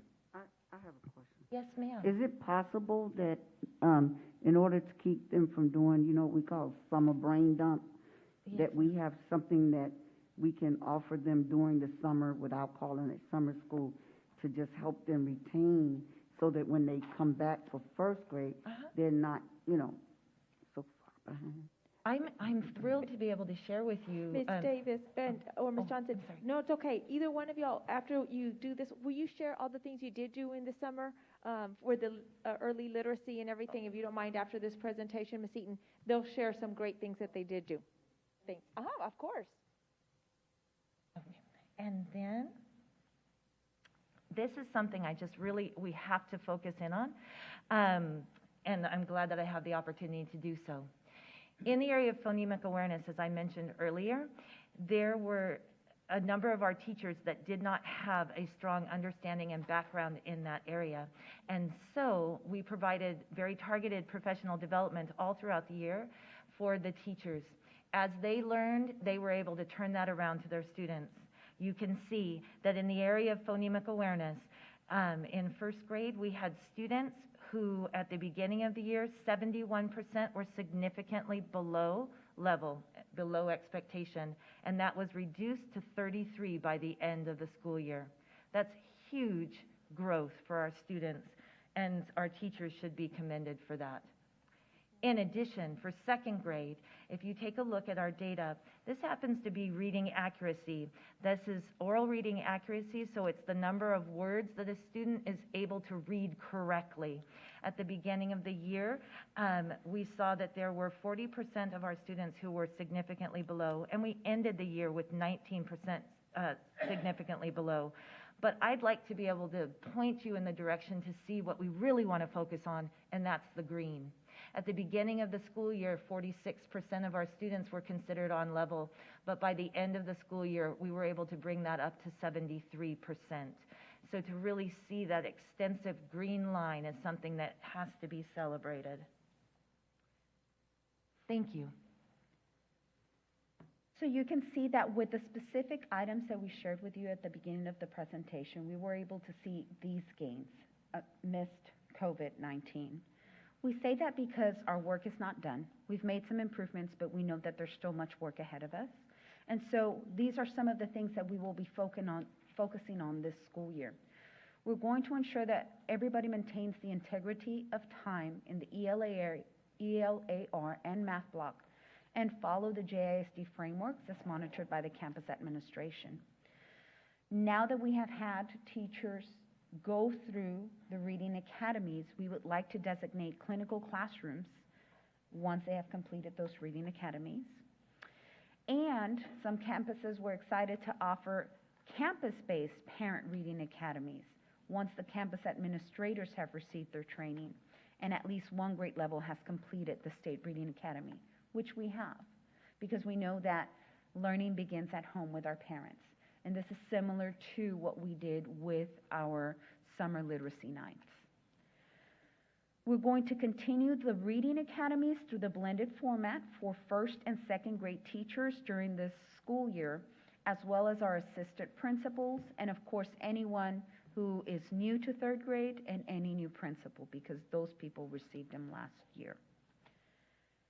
And then moving forward for next school year, we will provide the reading academies through the same format for our kindergarten teachers, as well as any new people that join us in our Judson ISD family.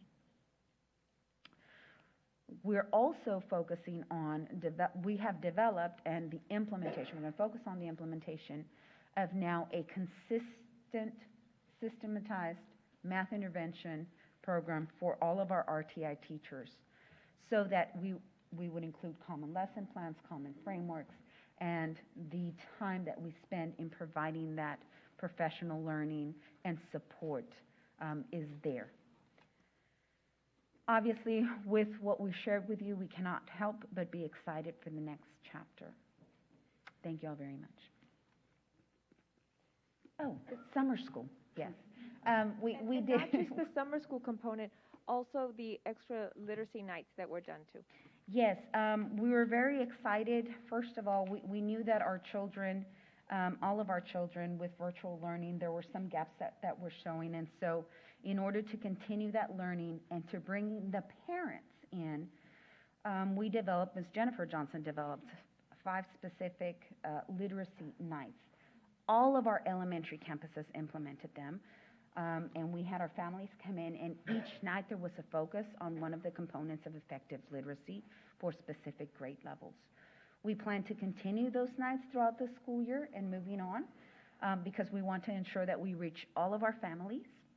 And specifically in summer school this last summer, we offered 2 sessions, 2 3-week sessions for all of our students in K to 5. So it is the first time that we opened it up to all of our students, so anybody who was interested in joining was able to participate, and there were specific lessons that were targeting reading and math.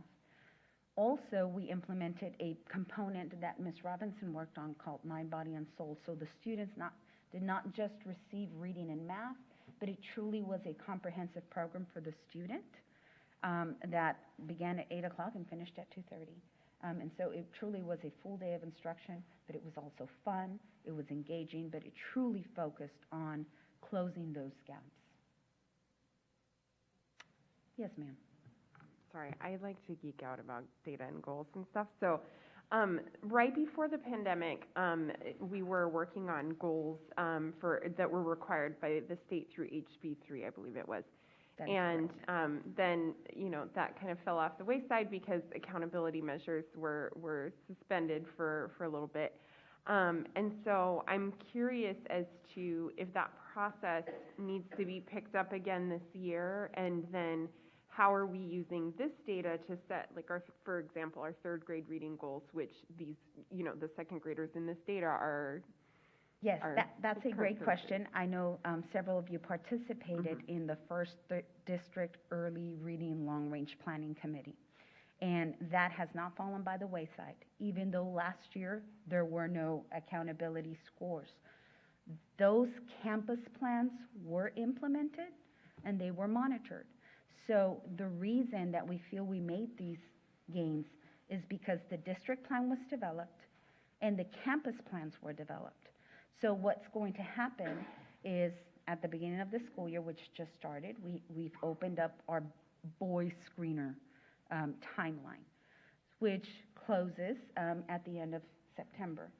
At the end of September, we're going to compile that data.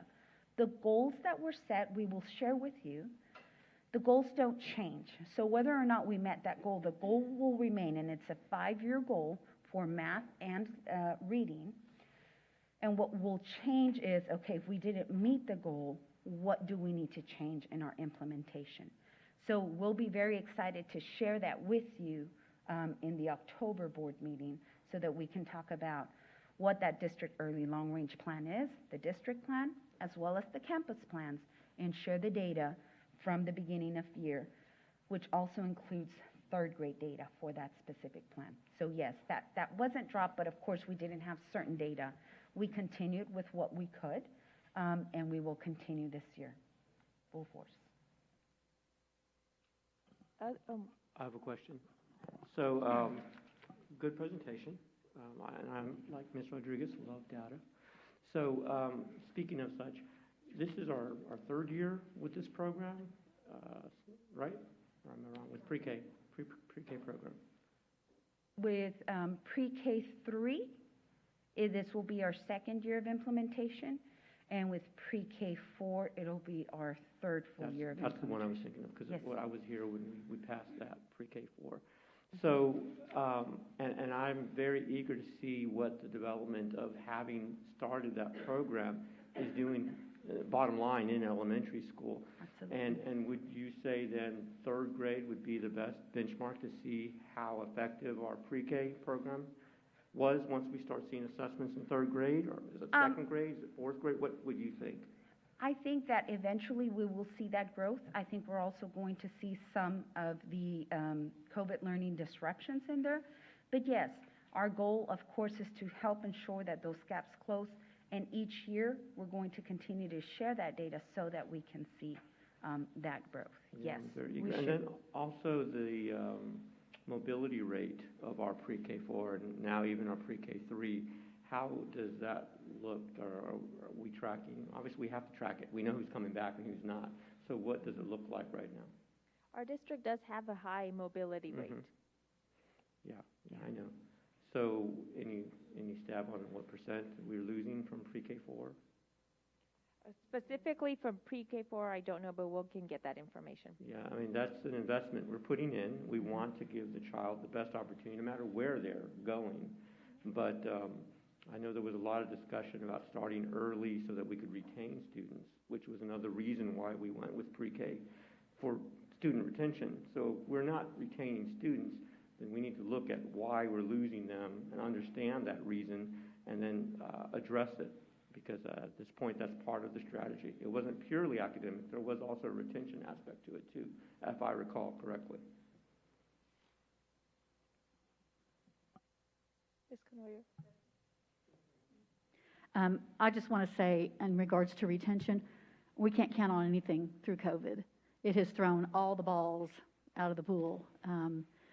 The mobility rate is going to be very much higher simply because of the fact of so many families losing jobs, having to move in with other people. So I don't think that the mobility rate that we're looking at for this year is going to be a true, accurate reflection of what we can expect in the future. But I did want to say thank you so much for this. You know, my heart is in reading.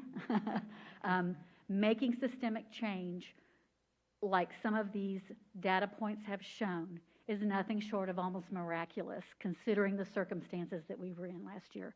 So I want to commend the C&I department and the specialists, and most important, all the teachers who implemented these strategies and worked with these students. And I couldn't be prouder of all the hard work that's been going on. So thank you very much. I have a question. Okay. Mr. Diaz? Yep. Ms. Davis, thank you so much. Is it Ms. Johnson? Ms. Johnson, thank you so much. And Ms. Johnson made a great point, which is the good to great model. We're not letting those things get in the way of a better outcome. So the data that we're seeing, if you were to look at it even deeper, are there specific populations, subpopulations, parts of the district that are falling behind? I'm assuming that the growth of the students isn't all equitable across different demographics, right? Ms. Johnson.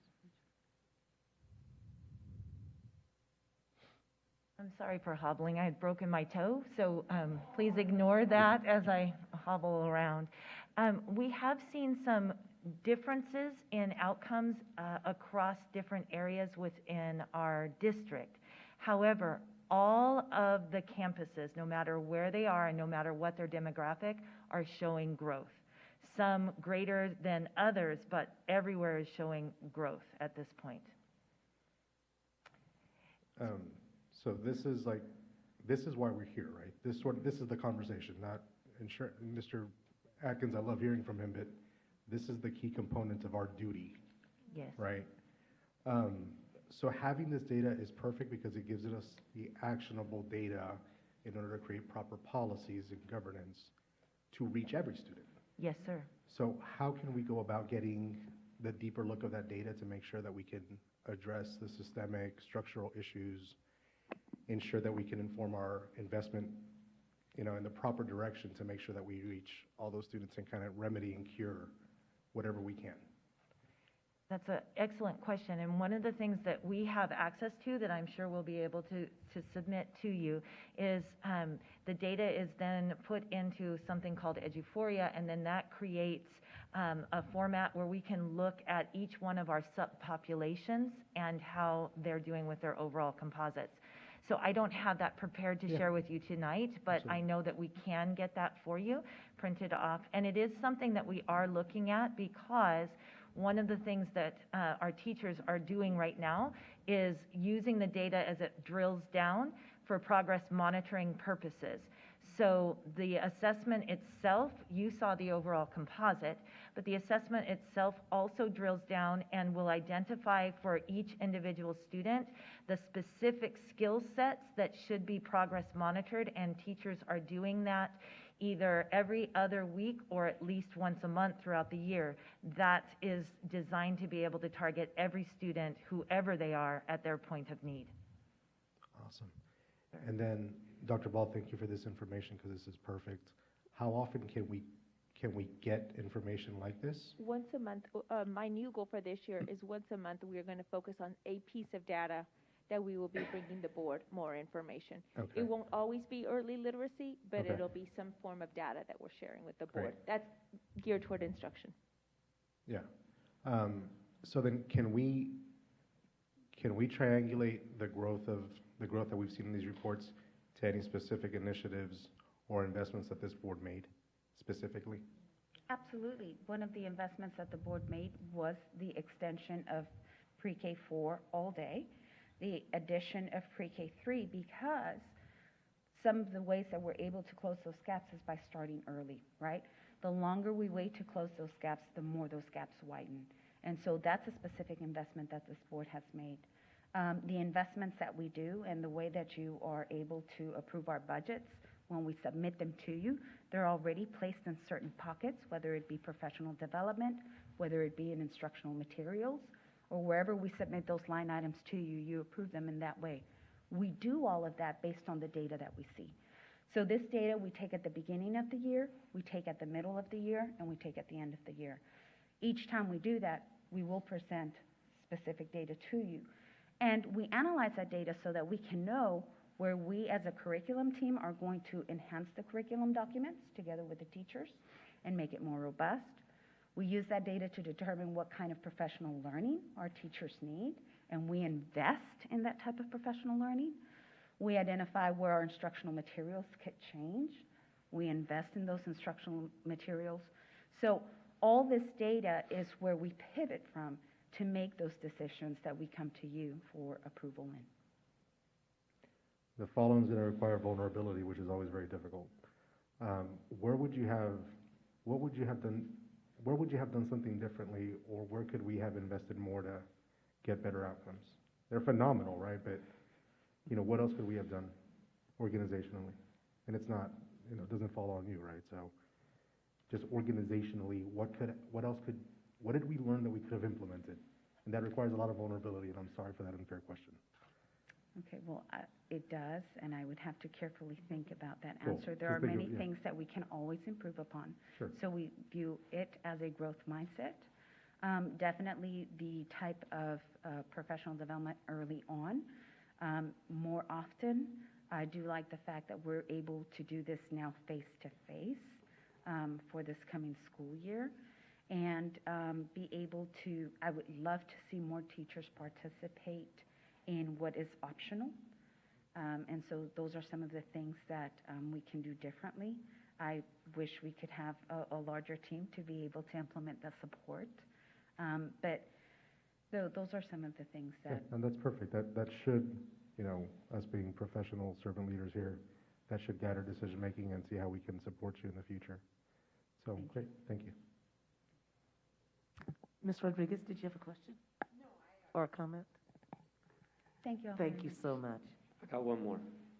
So, yeah, I love talking at board meetings. It's great. I think everybody knows that.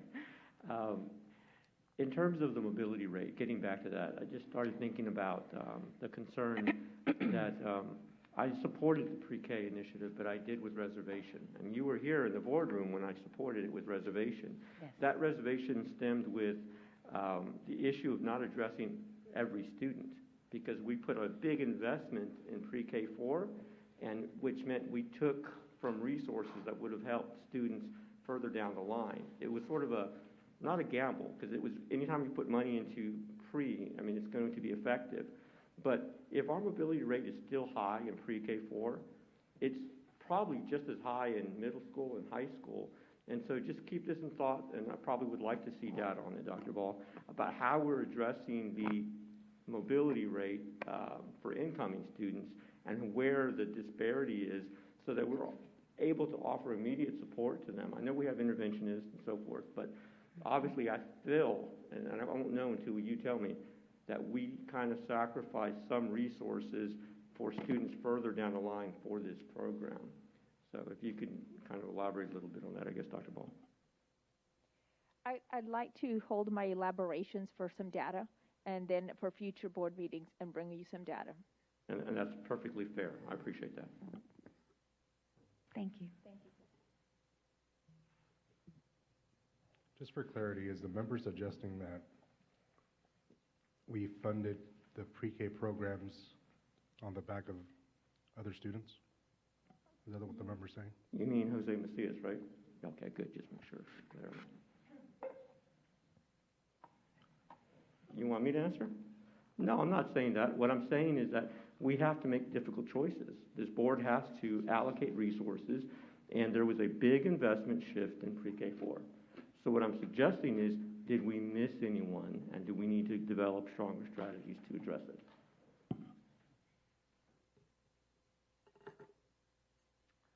All right, let us move on then. Dr. Ball, to item 6. Yes, ma'am. We are going to do 6, 3. Oh, sorry, ma'am. A3, A3, yes, ma'am. bond reports. And everybody does have a copy with you. I'd like to ask Helen Keaton to come up, and she's been working on a lot of our bond projects, so she will be providing a report on these.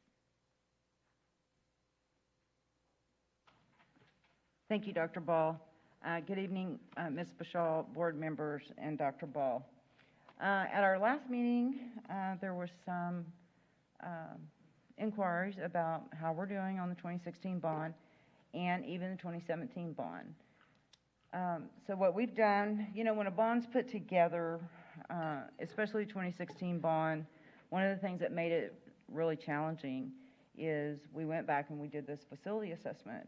And on this list of items, there was, I think, 189 items. Now, we touched every campus across the district, but it made it pretty challenging to actually bring it together, formulate projects. But it was very comprehensive because this needs assessment was done.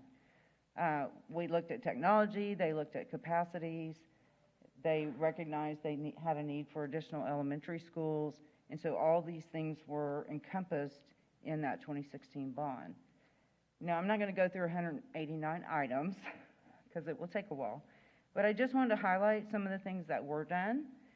So at the elementaries, we did kitchen additions at 7 campuses, cafeteria upgrades at 5 campuses. We upgraded admin areas at 4 campuses, added security vestibules. We also went into some of the old restrooms, replaced just galvanized pipe that was leaking, corroded, and upgraded restrooms. We did playground equipment, playground canopy structure covers, roofing projects, and then we replaced mechanical equipment, chillers and those sorts of things. Then there was some technology in there, and then of course the 2 elementary schools that were added. At the secondary level, again, we did some parking lot improvements, we did some roofing projects, flooring replacements on flooring that had been there for years, tennis courts, we did some retainer block, which is what holds the soil away from the building to keep it from going underneath. We had a lot of problems with those failing, so we've done repairs to those, cleaned out underneath the buildings, repaired those so we don't get a lot of movement, which is damaging the pipes underneath the building. We did some chiller replacements, sound system upgrades, lighting retrofit projects, and then we did some major additions at Kirby Middle School and at Kitty Hawk Middle School. So for 2016 bond, all the projects that were in the 2016 bond were 96.2% complete. So we're almost there. Not quite, but we're getting close. So some of the things that are still pending, we have a few. Some of the parking lot improvements, we have a few roof replacements that need to get done, and we still have Candlewood Elementary School, which is a sewer replacement. The reason I wanted a little bit of time to look at these again is because we've done a sewer replacement in an operational campus, and it was challenging. It still is challenging. We're working on one at Crestview right now. I think as a district, we need to step back and say what's best for the principal, the students, and the teachers, because these have created a lot of challenges when they're trying to conduct their business. We had sewer replacement and restroom upgrades both at Woodlake Elementary School and at Crestview Elementary. And I tell you what, with COVID, delays in materials, shortages of manpower, people getting sick, whole crews wiped out because of COVID. We had a challenge getting everything pulled together by the end of the summer. So we kind of slowed up on Candlewood, so we have a little bit of time to evaluate. I want to go and talk to the principals about what was the challenge, how did it hurt you, can we do it better, and really drill into what we need to do to make those improvements, because obviously we don't want to affect the instruction that's going on inside the building. We have some roof replacements that still need to be done at Franz and Coronado. The transportation facility still needs to get done. And then the two gym buildings at Crestview and Olympia, which, if the bond passes and we do air conditioning of the gyms at the elementary schools, it doesn't behoove us to go do the roof replacement now because we're going to be tearing up recently completed work. So we're just spending money that we're going to spend again potentially. And then some of the parking lot improvements, this is mainly the majority I think is at Franz and Judson Middle. It's a traffic thing. It's how do they operate on the campus. It's, where do we reroute things? And at Judson Middle, there's a big street project that's fixing to start construction over there. So do we do it now or do we wait? Coordinate with the city, make sure we know how we're going to access, get in the site and out of the site, and keep it safe. So those really are the big items that haven't been done, which is about 3.8% and or $10 million, if you want to put it in dollar terms. So how long does it usually take to replace sewers? Well, we kind of did it in record time this summer. Actually, it really depends. The hardest thing about the sewer replacement projects that we're doing, and I'll give you a couple examples. At Spring Meadows this summer, we were going to go in, because both Spring Meadows and Crestview, as painful as it was over the summer, those projects will finish early, so that's a good thing, but not without challenges. At Spring Meadows, we went in as soon as school was out. We cut the floor to reroute the new piping under floor, and when we cut the floor, it collapsed. It had brick in there, it had tile in there, it had construction debris. It was not sitting on any kind of stable foundation as far as the dirt work. So to add to the amount of work, we had to get an engineer there, we had to get subsurface testing done. Is it stable? How do we fix it? And so it added exponential amount of time, but we didn't have that much time because the first day of school didn't change And so it complicated things. You know, you run into things when you open up the wall to replace the galvanized pipe. And then the scope of work grows, because then you see, well, it's not just in the wall, and then it's in the ceiling, and then it drops down, and so the scope grows. So there's no one set amount of time, because unfortunately, because it's covered, we don't really know the answer to that sometimes until we uncover it. At Crestview the other day, on Monday, everything's fine first thing in the morning. Next thing we know, the toilets are backing up. It's the first day of school, and it's, you know, so the contractor gets in there, we get things unclogged, everything's fine on Tuesday. Yesterday was, here it goes again. When we did the investigating, we have steel pipe, we have PVC pipe, and we have clay pipe, all on the main sewer line that comes out of the building. So as part of this project, we did everything inside the building, got it all done. We had some scope of work that had to change because it was worse than we thought initially. Now we're outside and we realize we've got some challenges. We may have to come back to you and get approval. I mean, why do all this work and get to this point and we still have a lot of issues outside? It's very disruptive to the campus. I've been there a fair amount of time the last few days, just trying to make sure we keep things going. So, but we'll do the best we can based on the historical data of how long it takes to do this, knowing we have to plan for some variable of time in case that scope does creep up on us, which did happen to us this summer. It did. The one thing I did want to say is the school district, we have some great contractors doing work for us right now. They stayed in there and worked really hard, and we had challenges, but we got every campus open.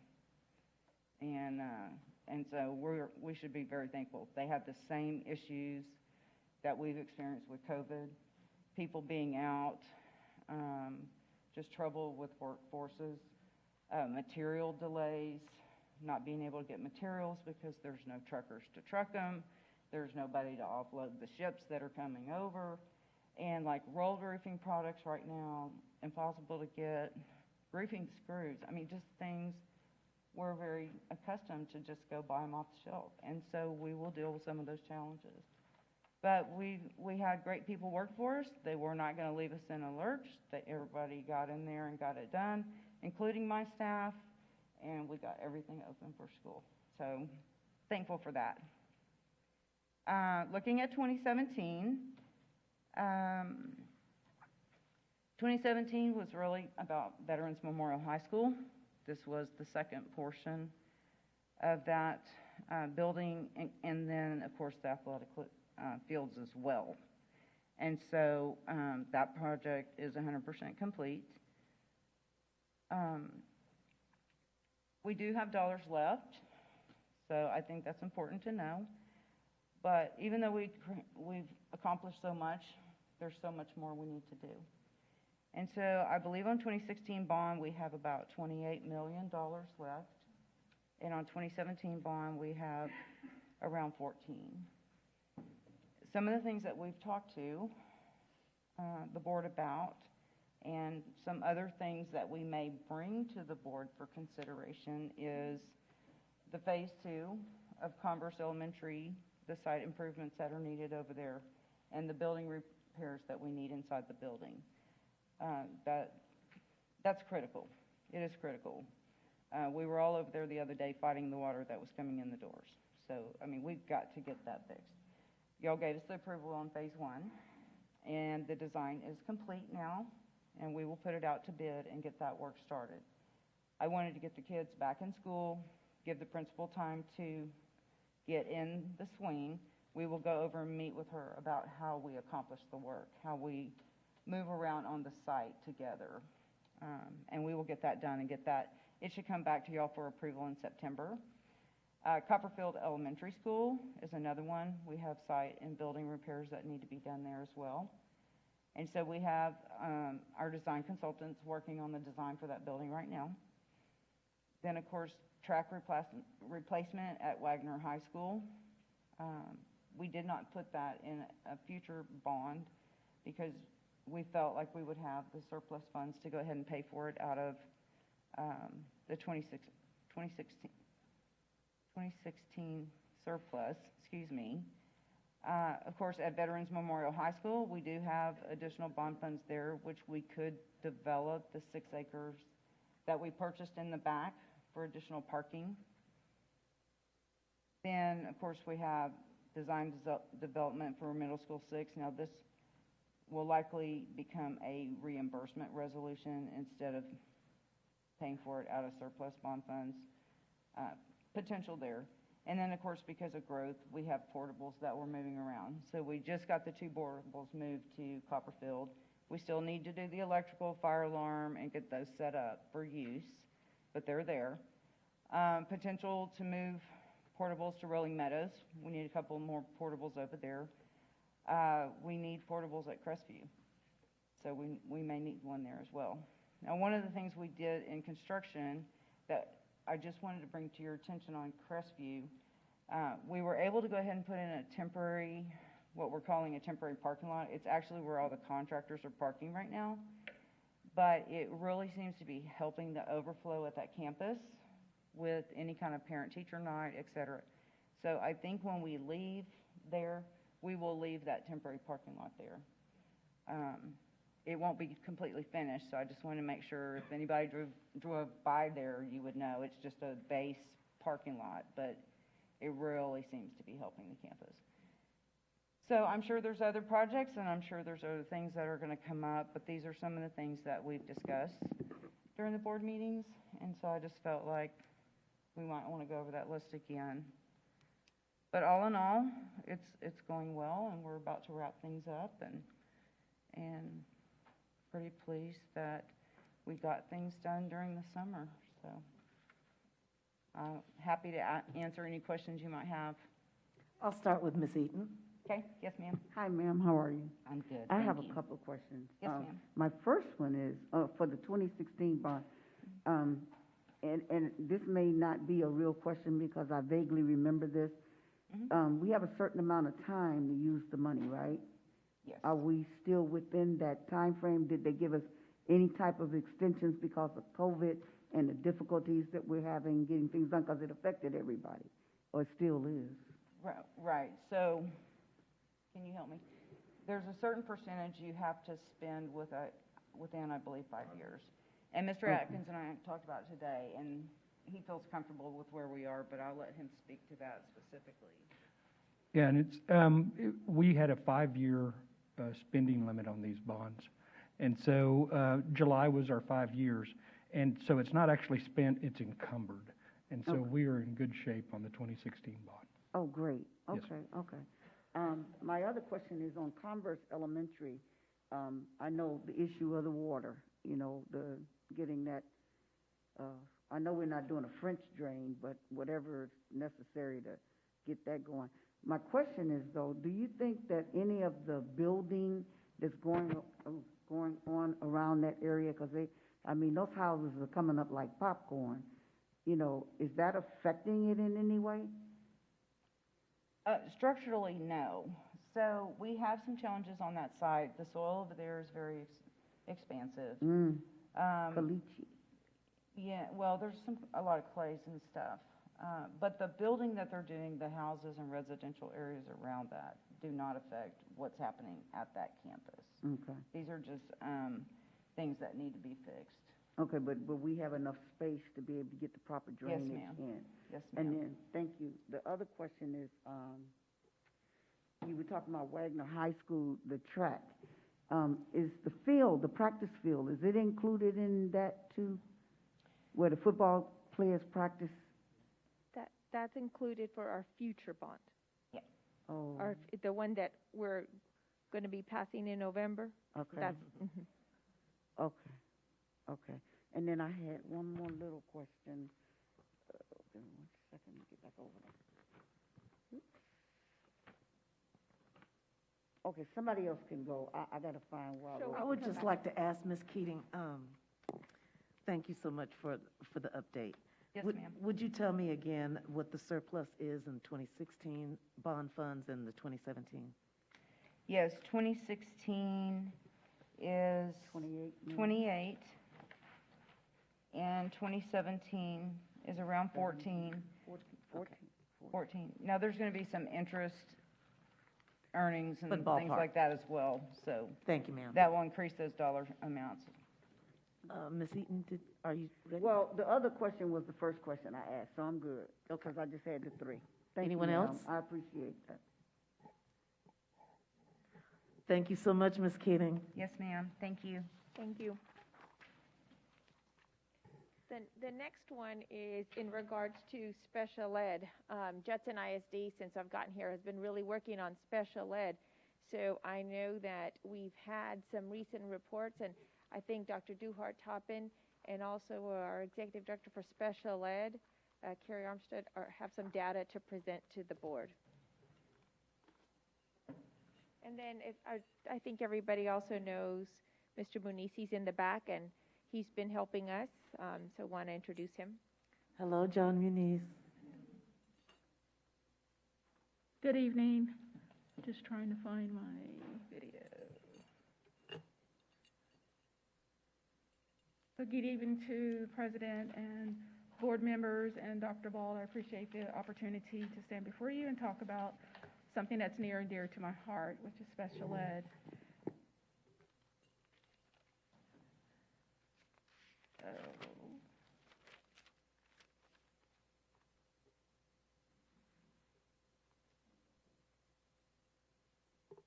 So over the course of the last 2 years, we've had a couple of audits that have happened in the special ed department.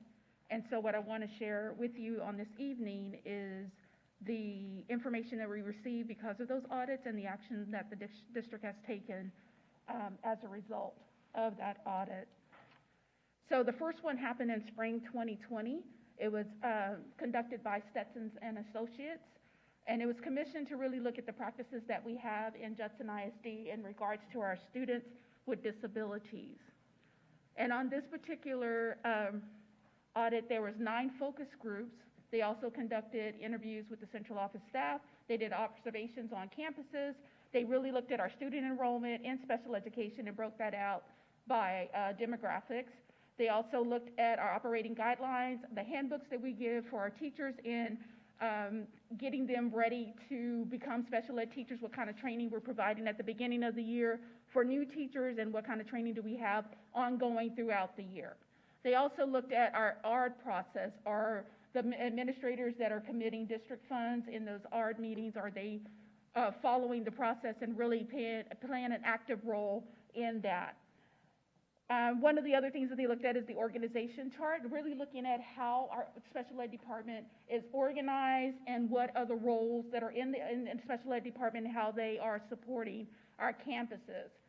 Looking at how many people we have assigned to campuses as far as teaching in our special ed classrooms, in our specialized classrooms, and then also the coordinators and the specialists that are there, what are they doing in particular to support campuses.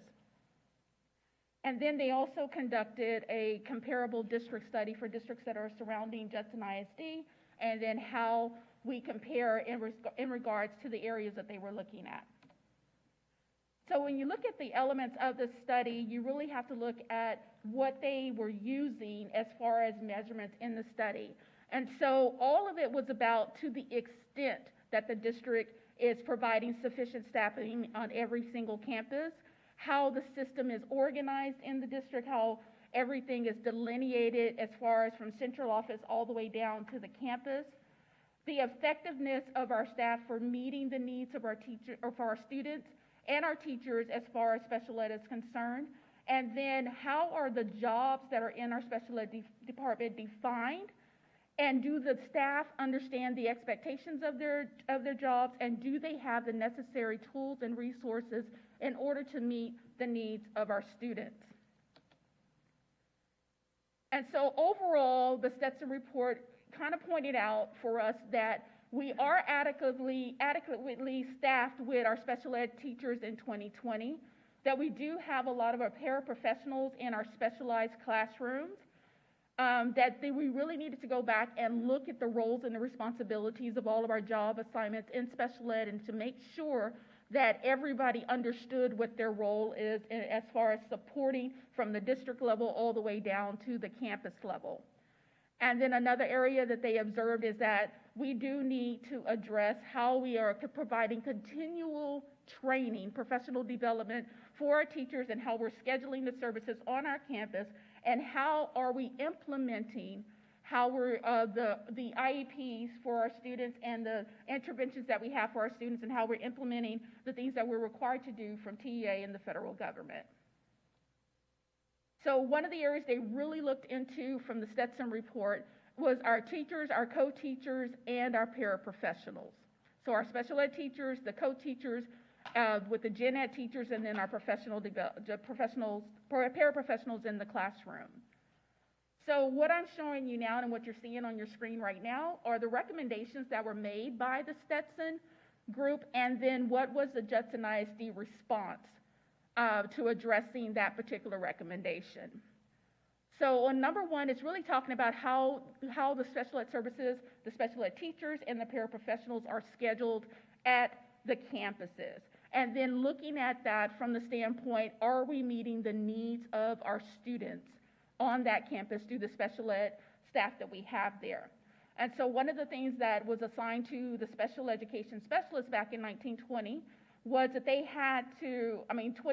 I'm sorry, they had to work in specifically with their administration team at each campus and look at their master schedule, and then provide to the principals and administration in the master scheduling process a mock schedule that they can use as a guide that delineated every kid that was in service in special ed at that particular campus, the number of teachers that were in the special ed department, the number of paraprofessionals that were in the special ed department, and the type and the level of services that child needed.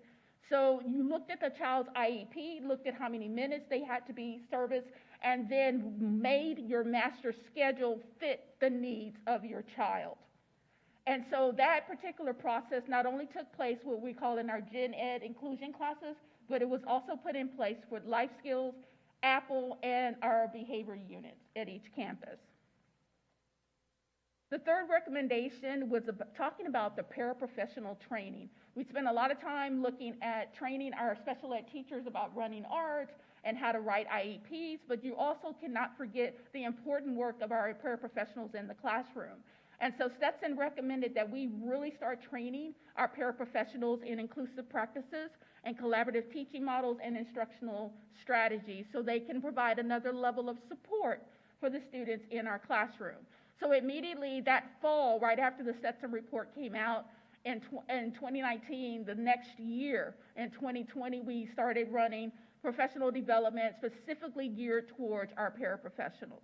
And that still continues today.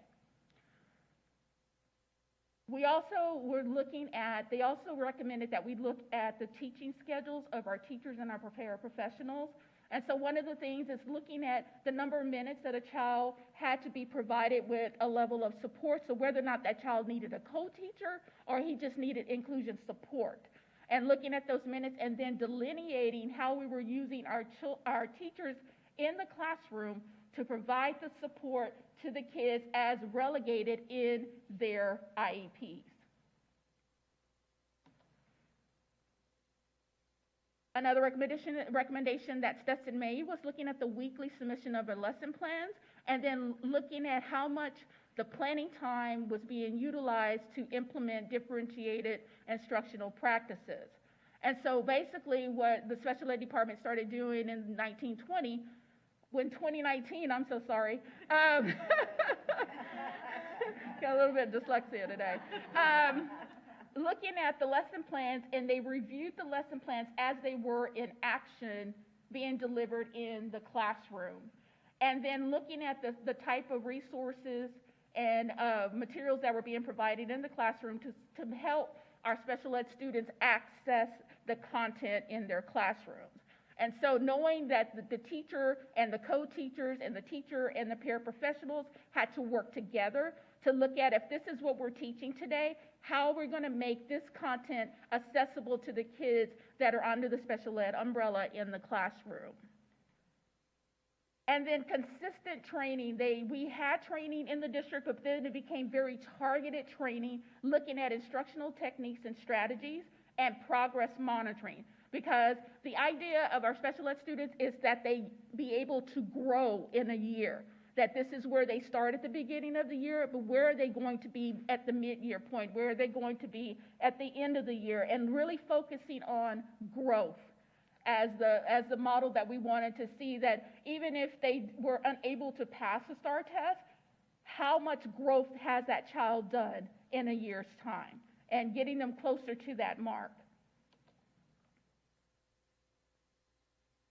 So one of the areas that we really had to spend some time in is looking at our autism services for our kids that fall under the autism banner, and looking at those life skill classrooms and our Apple unit, and making sure that we are providing support for those students. And so one of the things that the special ed department did was continue to contract with organizations such as Any Baby Can to provide specific training in autism for our teachers and our paraprofessionals, and looking at behavioral needs and how to meet those needs in the classroom, and then looking at the social emotional support that's needed, not only for the teachers that are working in the classroom, but also for the parents and the students themselves, to make sure that we're providing them with the tools that so the kid is not only just successful at school, but also successful at home.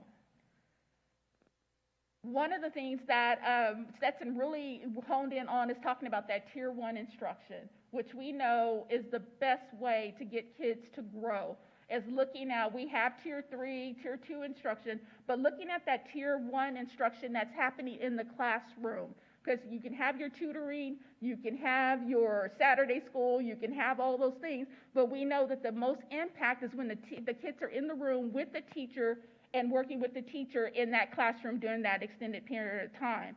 And so really visiting classrooms and really looking at what is going on in the classroom, what type of interventions, what type of support is being provided to special ed students in the moment of instruction.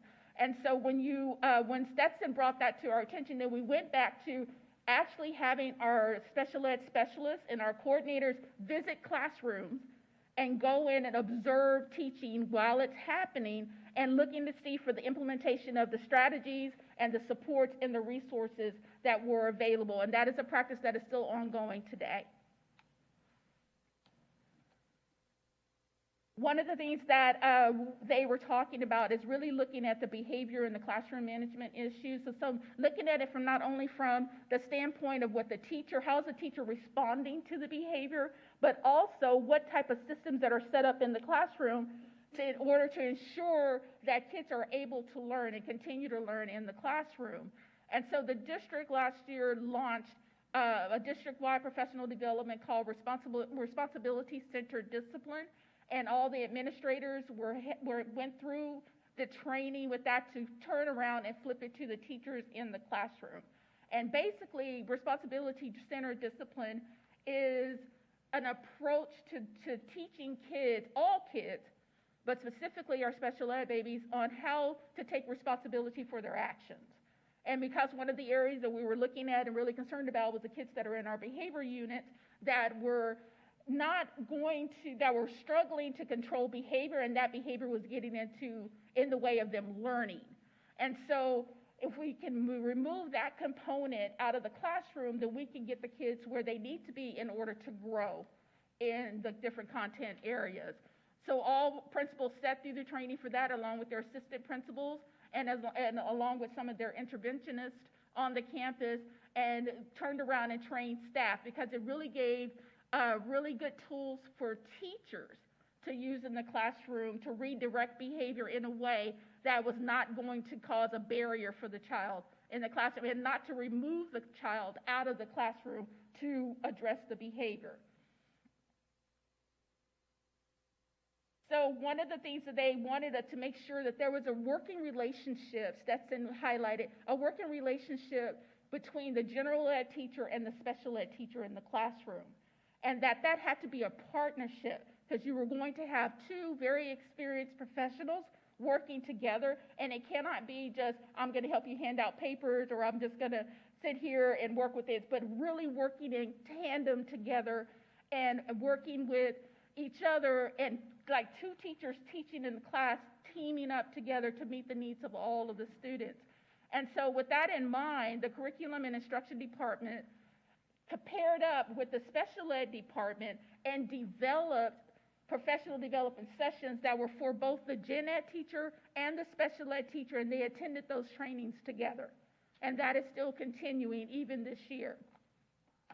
And also looking at that the special ed teachers in the classroom and planning with the gen ed teacher and looking at the assignments that the gen ed teacher is planning for that lesson and modifying those assignments and putting strategies in place to make it more accessible to the special ed teacher in the classroom.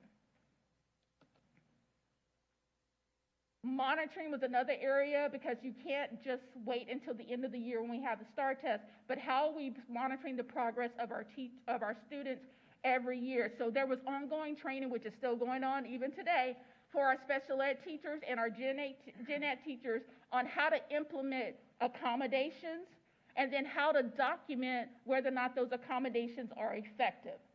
So if something is not working, we don't wait until the end of the year and say, oh, that did not work, but continue to look at what the accommodations that are being put in, and then looking at if it's successful or not for the students in the classroom. And then the special ed department added another layer to that, where they went through and did random accommodation checks for assignments and in the classroom to make sure that the IEPs were being followed with fidelity. One of the areas that did come up in that audit, the Stetson audit, was the fact that special ed teachers were being used as paraprofessionals, and paraprofessionals were being used as substitute teachers to cover classrooms when substitute teachers were not available.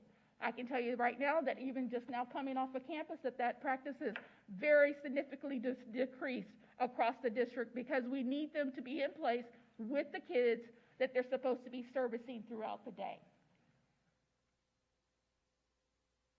Another practice that they really highlighted and really was expressed concerns about was the fact that assigning crisis substitutes to address the staffing, that it not be used continuously and all the time, but only to be used in an emergency situation. So crisis subs were put in place for kiddos that needed an IEP filled, but there was not a staff member there, so we would hire a sub to come in. And now we really try to even share staff from other campuses to make sure that we are putting qualified people in the room with the kids to meet their needs.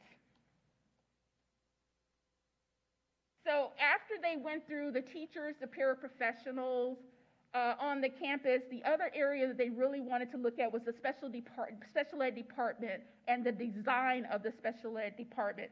And so they had some very pointed areas that they wanted us to look at and to redesign in the Stetson report. So they loved the idea that we had a special education director, but they wanted to reconfigure some things about how we were using our coordinators and our specialists. So as a result of their recommendation, the special ed department is now configured where they have the special ed director, but there's coordinators underneath there, and then underneath the coordinators are the specialists that work directly with the campuses and provide ongoing support during the school day. We also reconfigured the special ed department so that it was by feeder pattern. So you have a Judson High School feeder pattern, a Wagner High School feeder pattern, and then a Veterans Memorial feeder pattern. And in that feeder pattern, you have your coordinators, your specialists, your LSSPs. They have a whole team that's dedicated to the schools that are in that feeder pattern. We also added 2 coordinators to work both with the elementary and the secondary level. And the coordinators provides the oversight for the programs, and they design the professional development that's needed for the special ed teachers, the gen ed teachers, and the paraprofessionals. We also have an LSSP that supervises the other LSSPs in the district.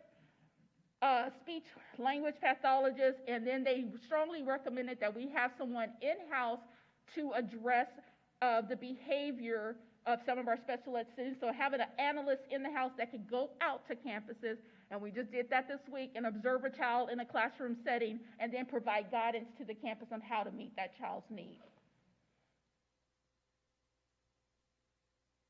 The role of the coordinators and the supervisors, because sometimes the work that they do cross the paths, and so what they really wanted us to do was go back and really define what the coordinators were going to do and what the supervisors were going to do and the specialists was going to do on the campus. And so that was generated out by a chart that was handed to principals and to the special ed department to show exactly what the role of each of those individuals are.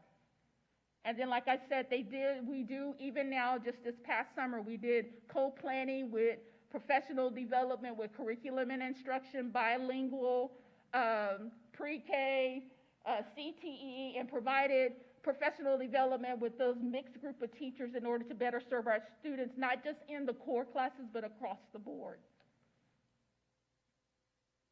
And then the idea of inclusion. You know, we have the idea that when you have a kiddo that's even in a back unit, that you want to be able to work that kid out of that back unit and get him into an inclusion setting where he's among his peers and not sitting in the classroom all day long with just like peers there. So the idea of really looking at the vision of inclusion and making sure that we mainstream as many kids as we can in order for them to be socializing with their peers, in order for them to receive instruction directly from the certified teacher of that content, and get them better prepared for leaving high school and graduating and going into the workforce or going into a career or even going to college. And it's the same way with our kindergartners and our pre-K, that we wanted to make sure that our kindergarten kiddos that were in special ed was being mixed with their peers in PE classes, in core classes, and making sure they're not just separated, but also working from even as low as kinder to make sure that they are included. And then our early childhood teachers also being informed and being trained on what they needed to do in order to better serve our teachers in special ed, serve our students in special ed. We did re-examine the roles of the PEAMS data managers, but there's so many layers of monitoring and making sure that that we're all staying on the same track. So there's a lot of checks and balances that the PEAMS managers have to do in order to make sure that all the paperwork for our special ed, in accordance to what TEA is requiring and what the federal government is requiring, is in compliance with that. We already had a district leadership team, and this is basically pulling the campus liaison, the department chairs, off the campus and meeting monthly with Ms. Armstead and the specialists and the coordinators to make sure we stay abreast on all the changes that could come down in SPED and making sure that we're all implementing the systems that they have been trained to do. One of the things, because of dyslexia, if you remember a few years ago, it came where it was now kids that were identified as dyslexic could also go under SPED, and so what we have done is move the dyslexic department in with SPED so we can have that continual conversations to better serve our students. In order to make sure that we're providing recommendations in our meetings, they are working on right now, and they have continued to tweak this tool, is a decision matrix flow chart to make sure that when we're sitting in ARDS that we're looking at every aspect of what the student's needs are and making decisions that are really aligned to what the student needs to be successful. And the last thing they recommended was that we take our reevaluations of each student every year and align them with their annual ARD meeting date so we can address everything as a whole and not have two separate meetings and not get everybody at the table at the same time and address the whole child and not just the reeval. We also are making a strong effort to not hire contractors, really looking at hiring district staff and developing our own staff to step into the roles as they become available. And then one of the things I really enjoyed as a campus principal is the fact that the special ed leadership team that served the Wagner feeder pattern would meet with me on a monthly basis to talk about the needs of Wagner High School and the needs that we had with our students there, what staffing needs I needed, and then what were our priorities with our students. And that happens with every principal in every school in Judson ISD. And so at the conclusion of the Stetson audit, they've really complimented us on our commitment to continuous improvement and financial responsibility. They commented about the fact that we are really trying to put quality supports in place and services in place for our special ed students, that we want quality service, resources to benefit the student, that we are really trying to effectively utilize our staff to meet the needs at every campus, and then enhance instruction. So after all of that, in 2019 and 2020, come around 2021, and TA decided to do a visit and do an audit of Judson ISD special ed and their dyslexia program.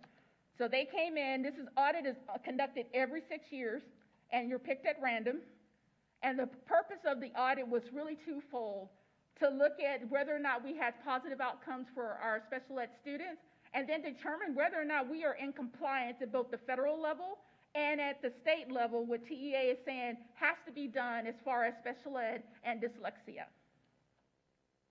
So they looked at how we are identifying kids, how we are developing our IEPs, what content is contained in our IEPs, how our IEPs are implemented in the classroom, how our students are doing on the state assessment, and whether or not all of our ARDs are properly constituted, that every person that's supposed to be in that ARD is sitting at the table at the time, and then how we transition our special ed kids after they graduate or as they transition from elementary to middle school, from middle school to high school, from high school to post-secondary, post-career, or military.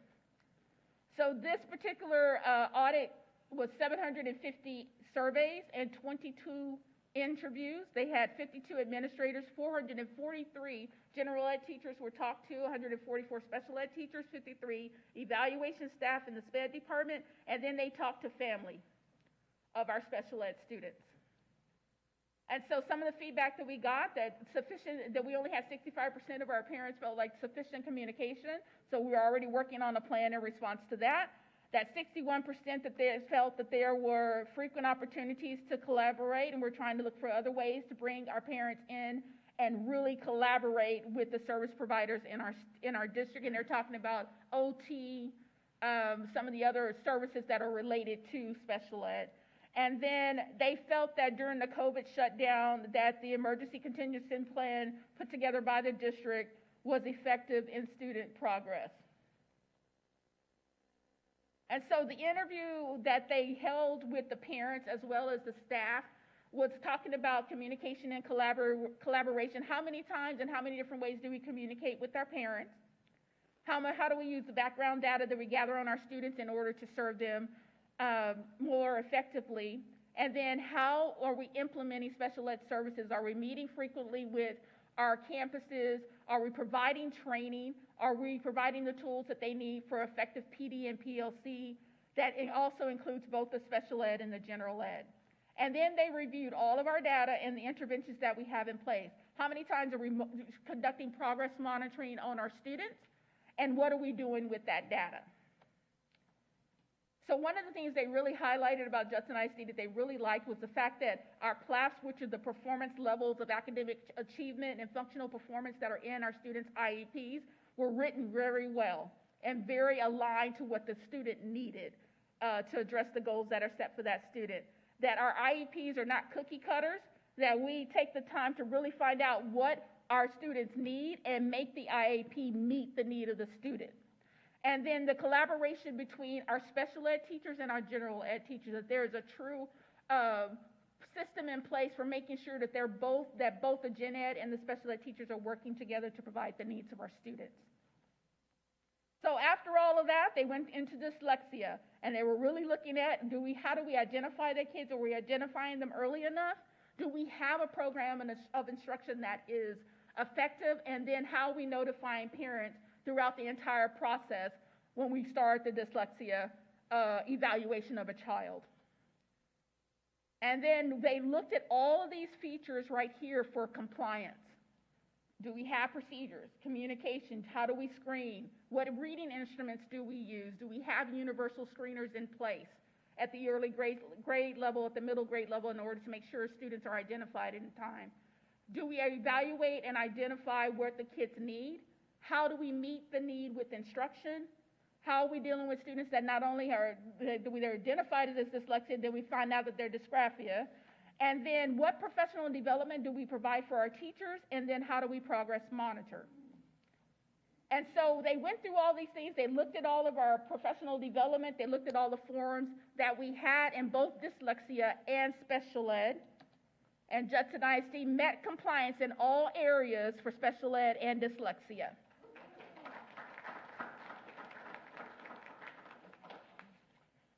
So I think that it was very thorough. We were the first district, I believe, in talking to the individuals that conducted the audit. We were the first district that actually had special ed and dyslexia audited at the same time. Now, I do have John Muniz here, who's very instrumental in what we had to do to prepare for the audit. I know Ms. Armstead, many nights, many hours to get prepared for this, and a lot of paperwork. So I'm going to let John come up and talk about what he found as far as what the state TA said in the Stetson report. Thank you, Dr. Duhart-Toppin. Good evening, President Pashal, board members, Dr. Ball. Thank you all very much for allowing me to come visit with you all today. My name is John Muniz. I'm an attorney with Wash Gallegos, and I have the pleasure to assist Judson ISD in the area of special education in Section 504. Now, those of you who know me, you know that you don't want to see me in a board meeting generally. But this is one of the few times that I get to come and say congratulations. I am here to congratulate Judson ISD, the board, on meeting compliance in all the areas. And I don't want that to think that that's a normal thing, that they hand these compliances out to districts like nothing. This was a very difficult thing. I also have the pleasure of working with districts across the state, and I can tell you that there are many districts that did not meet compliance in all areas, and they're going to continue to have TEA on their campus, and that's a pressure on your staff that Judson ISD is not going to have. In addition, Judson ISD, my understanding, absolutely was the first district to also go through the dyslexia component of the audit. And you all met compliance in all of those. To be clear, TEA was looking for issues. They were looking for problems. I do think the Stetson report was a great help, but the support that you all are giving the staff through the trainings, the staff understand the support that's coming down. It goes a long way. Now, there is a lot of data left to be worked on. To be clear, meeting compliance doesn't mean you're perfect. It means you all did very well, and there's no need for them to come and supervise you. There is still work to be done, and there's a lot of information that came out of the Stetson report that the district is still continuing to work on. And now we also have this TEA audit that provided a lot of information for the district to work on. And so with all those components, I am so happy to see the direction that the special ed department is going. Dr. Toppin has been here with this department. How long is it now? 3 months. And she just gave a report, a historical report, digging in. I worked with Ms. Armstead. She's been doing a great job. I think the future of the special department is bright for Judson ISD. And I just appreciate you all allowing me to come and share that information with you. I am so happy that you all allow me to be a member of that team. Thank you very much.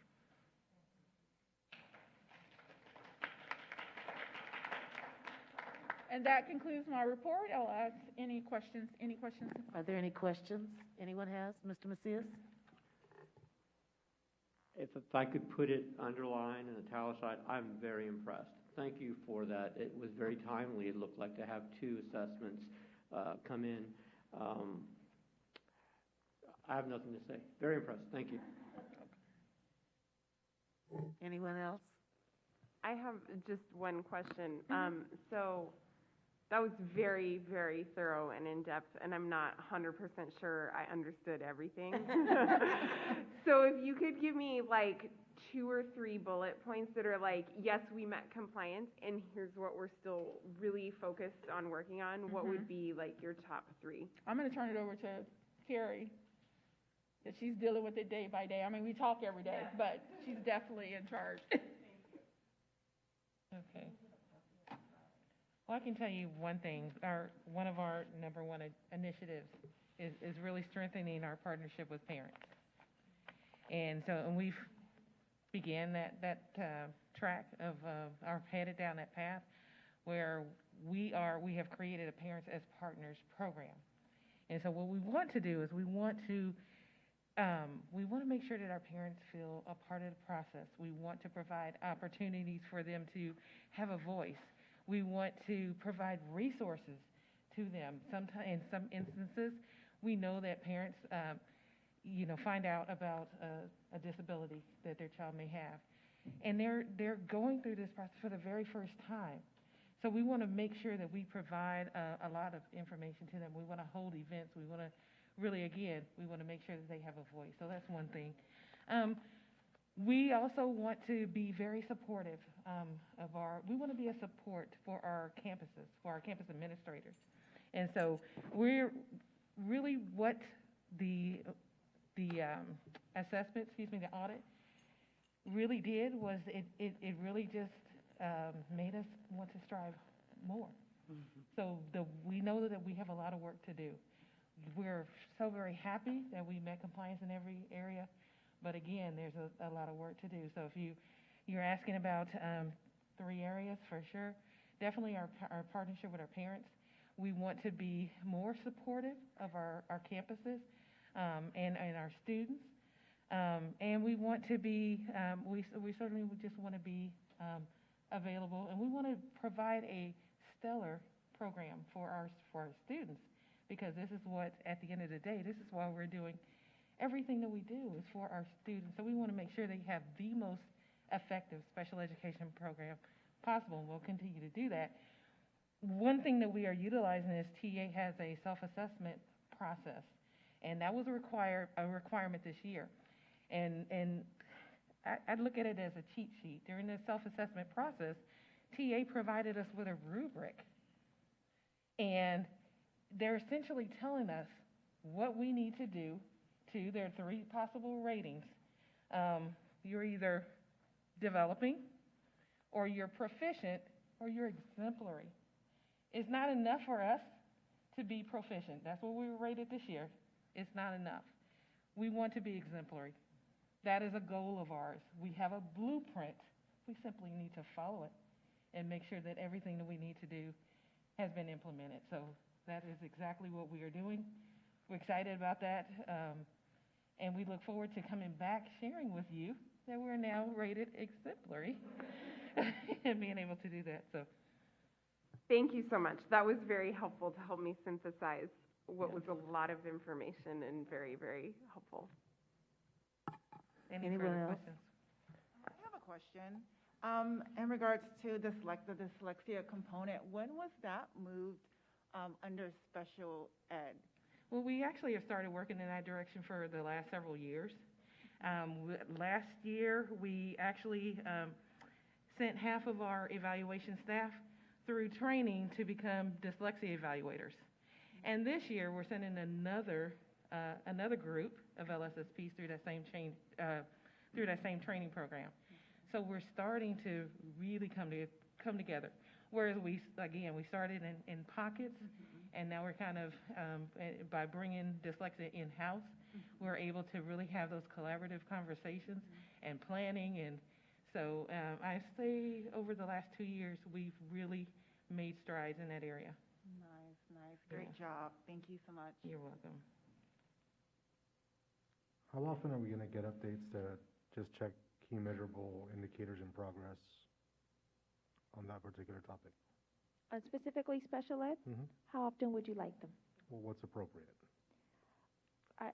I mean, I don't know really what's appropriate. All I can tell you is, my goal for this year is under, the superintendent report is to do something different than what I've done in the 3 past years in regards to giving the board more data in regards to different things that all relate to the area of instruction, because I see this also relating to instruction.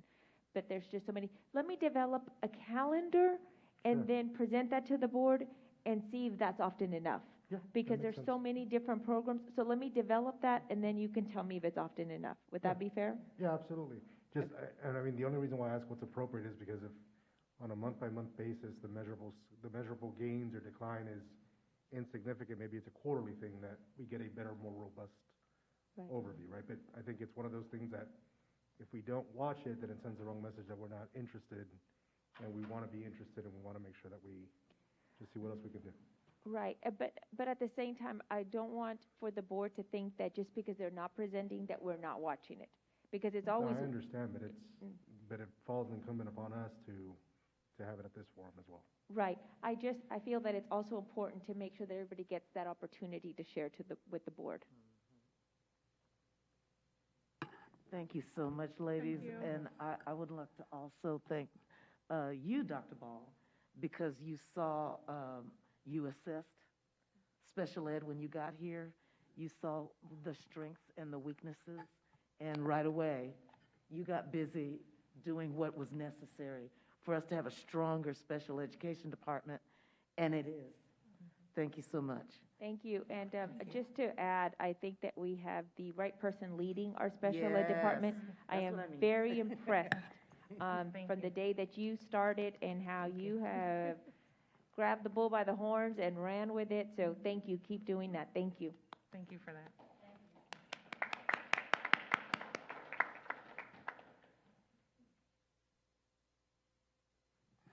The next item is District of Innovation presentation. Mr. Diaz had this on the agenda. Dr. Ball? I don't know, Mr. Diaz wants to say some Yep. words first? So to set the stage, the reason why I asked for the DOI presentation is because it is one of the mechanisms that districts have in order to find the flexibility to meet student needs and drive outcomes by providing us that flexibility, right? So my understanding is that that we have a DOI plan. I wasn't here upon the formulation, so I'd like to just understand what DOI is overall, and then what is our DOI plan currently, and then that will drive how we plan for the next submission, if that is something that the board is going to consider doing. So I know Jameson had a wonderful presentation over it, so that's the reason why I asked for it. At this time, then, Mr. Baker?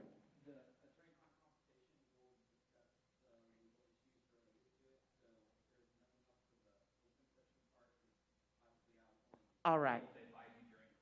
Thank you. Is there anything else into that?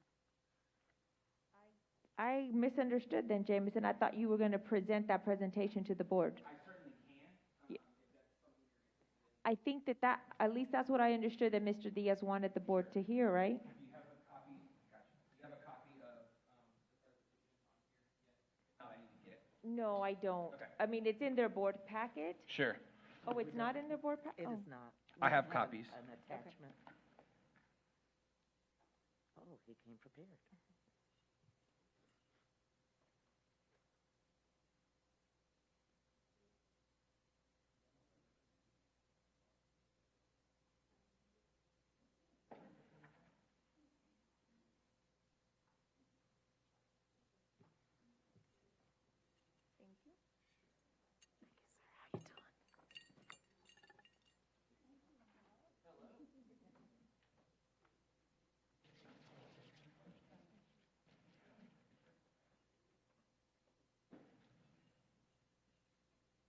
Have it on OneDrive, or do you have it?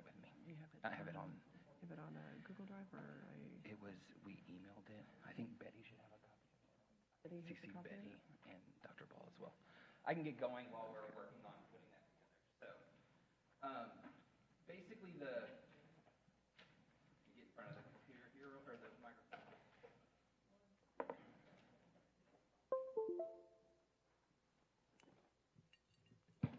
So whenever I ran into Mr. Diaz at the SLI conference in this summer, I can't remember what month it is. The last week has been a month, I think. So we were giving a presentation about districts of innovation.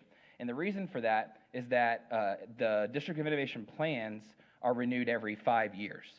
And so those districts that adopted a District of Innovation plan at the very beginning of the District of Innovation cycle, they were up for renewal because you have to renew your plan every 5 years if you wish to continue. So this presentation is nothing that's specifically, created for tonight's purposes or anything. It's simply to identify the plan for how you renew a District of Innovation or what you might consider if you're amending a District of Innovation plan. So some of the basics here I go through, and I'm not going to bore you with the details, but the District of Innovation, the history of the plan, of the process and how that came about, as well as some of the education code provisions and administrative code provisions that authorize that. So there's some information in there. And the real meat of the discussion whenever we're talking about renewing a District of Innovation, which I think, do y'all remember how long ago it was? I think it's about 3 years old, if I had to guess. We're up for our 5 years. It's 5 years now? Mm-hmm. Okay, my timeline was off, I apologize. So the way that you have, there's a step in the process, there's a stepped process, and you'll look at page number 4 on there. It's going to be around slide 9 or so. That outlines in 2 different formats the renewal process. So the renewal requirements, there's a verbal form on the first slide there, and then there's also just kind of like a flow chart form. And essentially, the education code provision that authorized districts of innovation, it outlined several steps that you had to follow.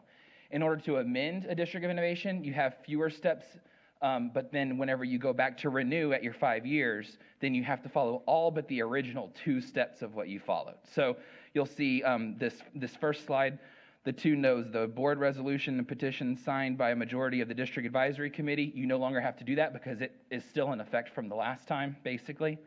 And then the public hearing by the board on whether to develop a plan. Both of those are no longer required because, again, you did them the first go-around. So then what is required in the renewal process is that the final version of the proposed plan has to be posted on the district's website for at least 30 days. The board has to notify the Commissioner of Education of the intent to vote on adoption or renewal of the proposed plan. The district committee has a public meeting to consider the final version of the proposed plan and has to approve that plan by a majority vote.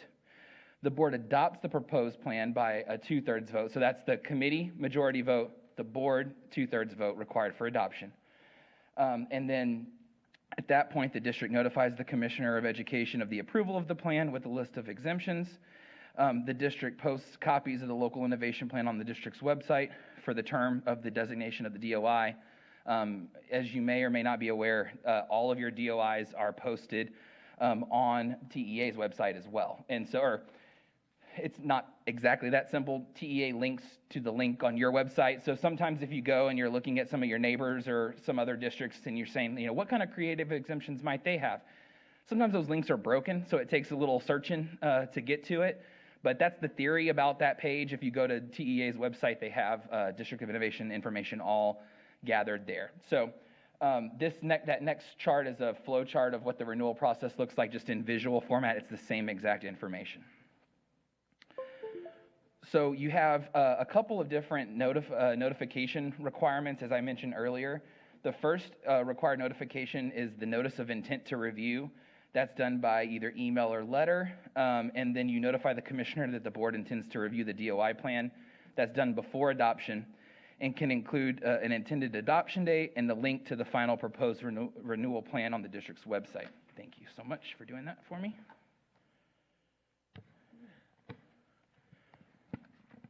And then after you have the second notification requirement, which is the notification of the adoption of the renewal. And then that, again, there's the particulars on that notification. So just in case you happen to need that contact information at some point in the future, it's right here listed on this slide, and that's where that information goes to. TEA, it's my understanding in talking with some of their assistant directors that they're going through a process of kind of redoing their website and different things on that, because they're really looking at some new innovations. You know, as you do a district of innovation, there were a lot of things at the beginning that kind of a lot of people did, right? One of the most common ones is start date. I know that's one that the district has, right?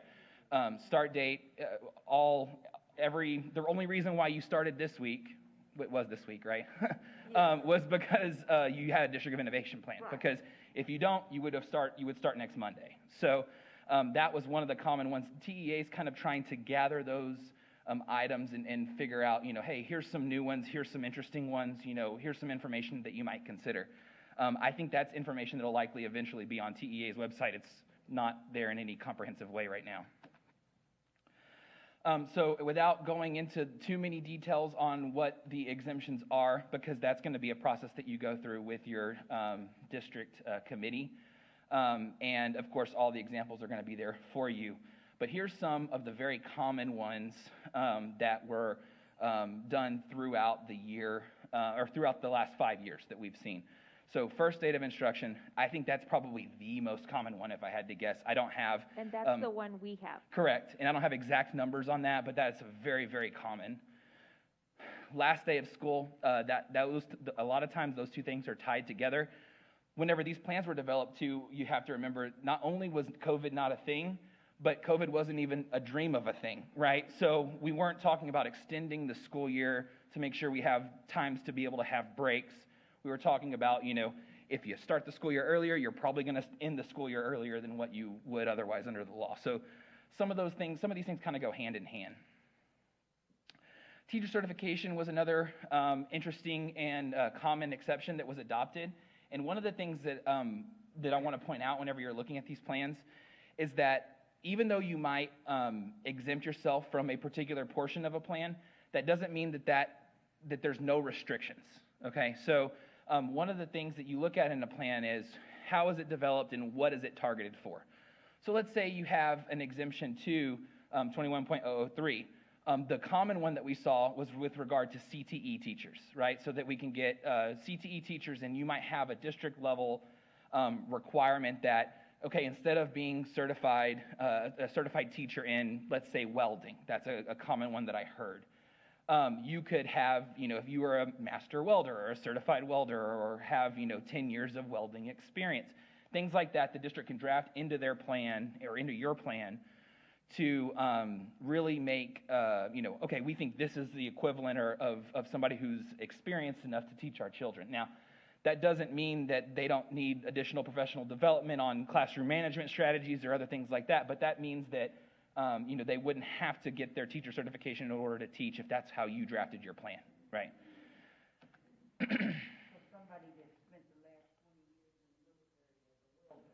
Absolutely. You could have military, or, the way to draft that in would be something like, relevant industry experience, or, something to that effect. You can build in a baseline of what that would be and what you would be comfortable with. This is another one. So many of these are hand in hand. So the next couple here, these last two, whenever you have flexibility with the 21.003, then likewise you typically exempt yourself from 21.053. So again, I don't want to get too far into the weeds or into the details, but that's one of the more common exceptions. Student to teacher ratio, that was another one. It kind of depends on the size of your campus as to whether or not that's something that's relevant or a lot of these exemptions, y'all are kind of in an interesting situation just based on your size, right? You have, you have a lot of different schools. Some schools have, a lot of folks. Some schools aren't as big as other ones. So you kind of have the variety of examples within your own district. But what you have to remember is, there's a ton of school districts that only have, one first grade class or one second grade class or one third grade, so some of these exemptions, although they're very common, might not even make any sense for you. So that's student to teacher ratio is one of those we see a lot of times in small classes, small districts. Class size, similar class size notification. Again, these all go together.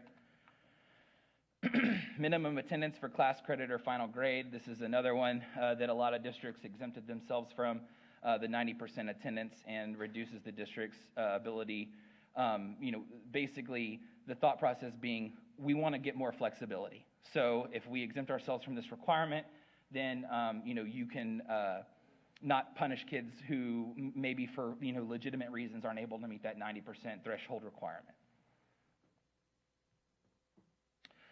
Local role and teacher evaluations, of course, those are other state mandated requirements that sometimes districts have exempted themselves from, this being one of them.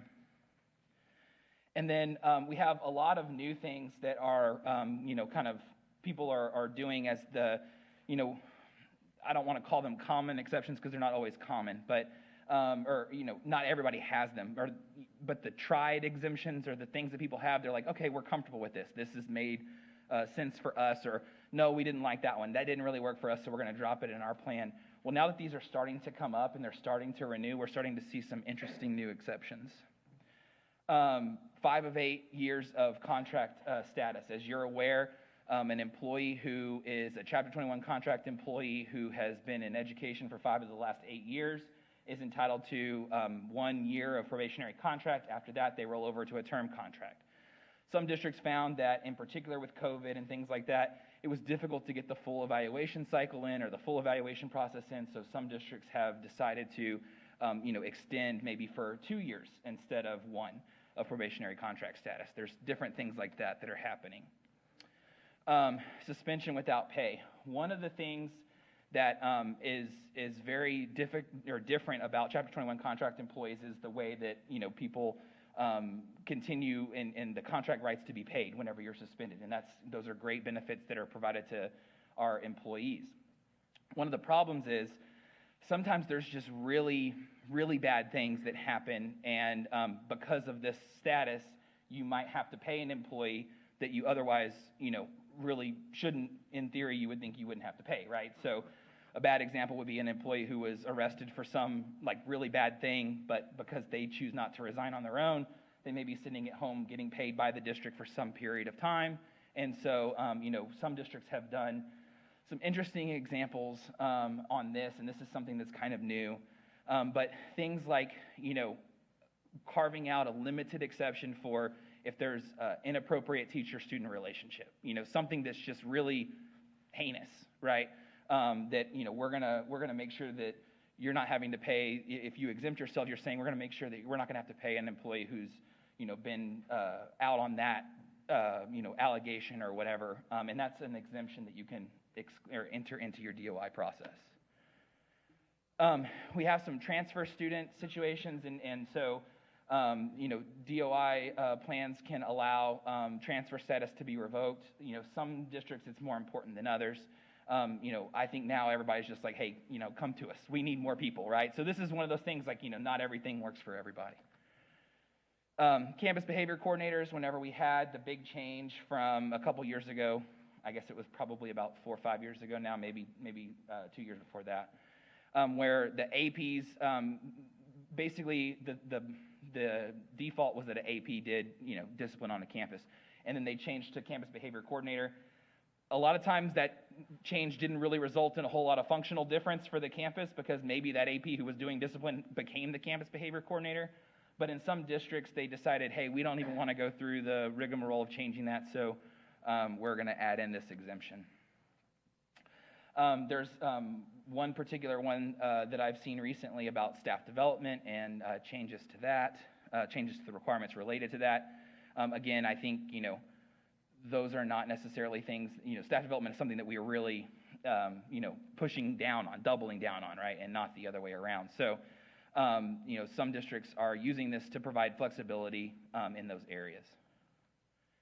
Another one is the depository contract. This happens more often in rural districts.